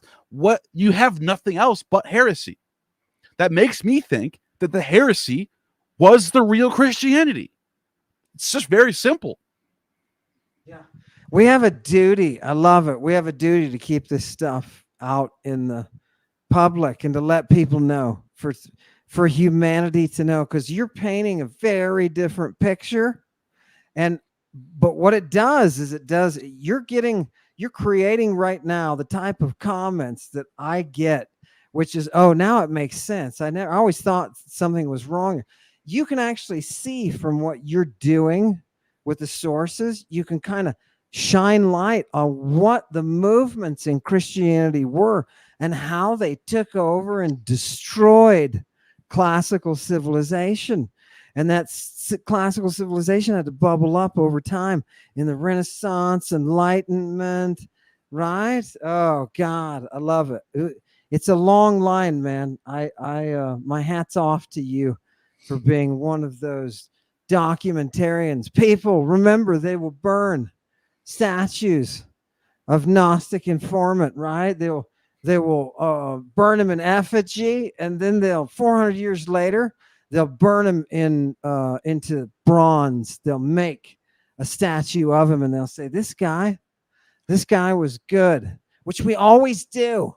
First of all, they always demonize the dude who comes up with something new, right? Yeah. They always demonize that person. And then it takes them a couple of centuries and enough people do enough work on what that person was doing that they realize, oh, that person was actually right. You know what Bruno was saying? Bruno was saying there's other planets out there, right? Innumerable other planets out there with people on them.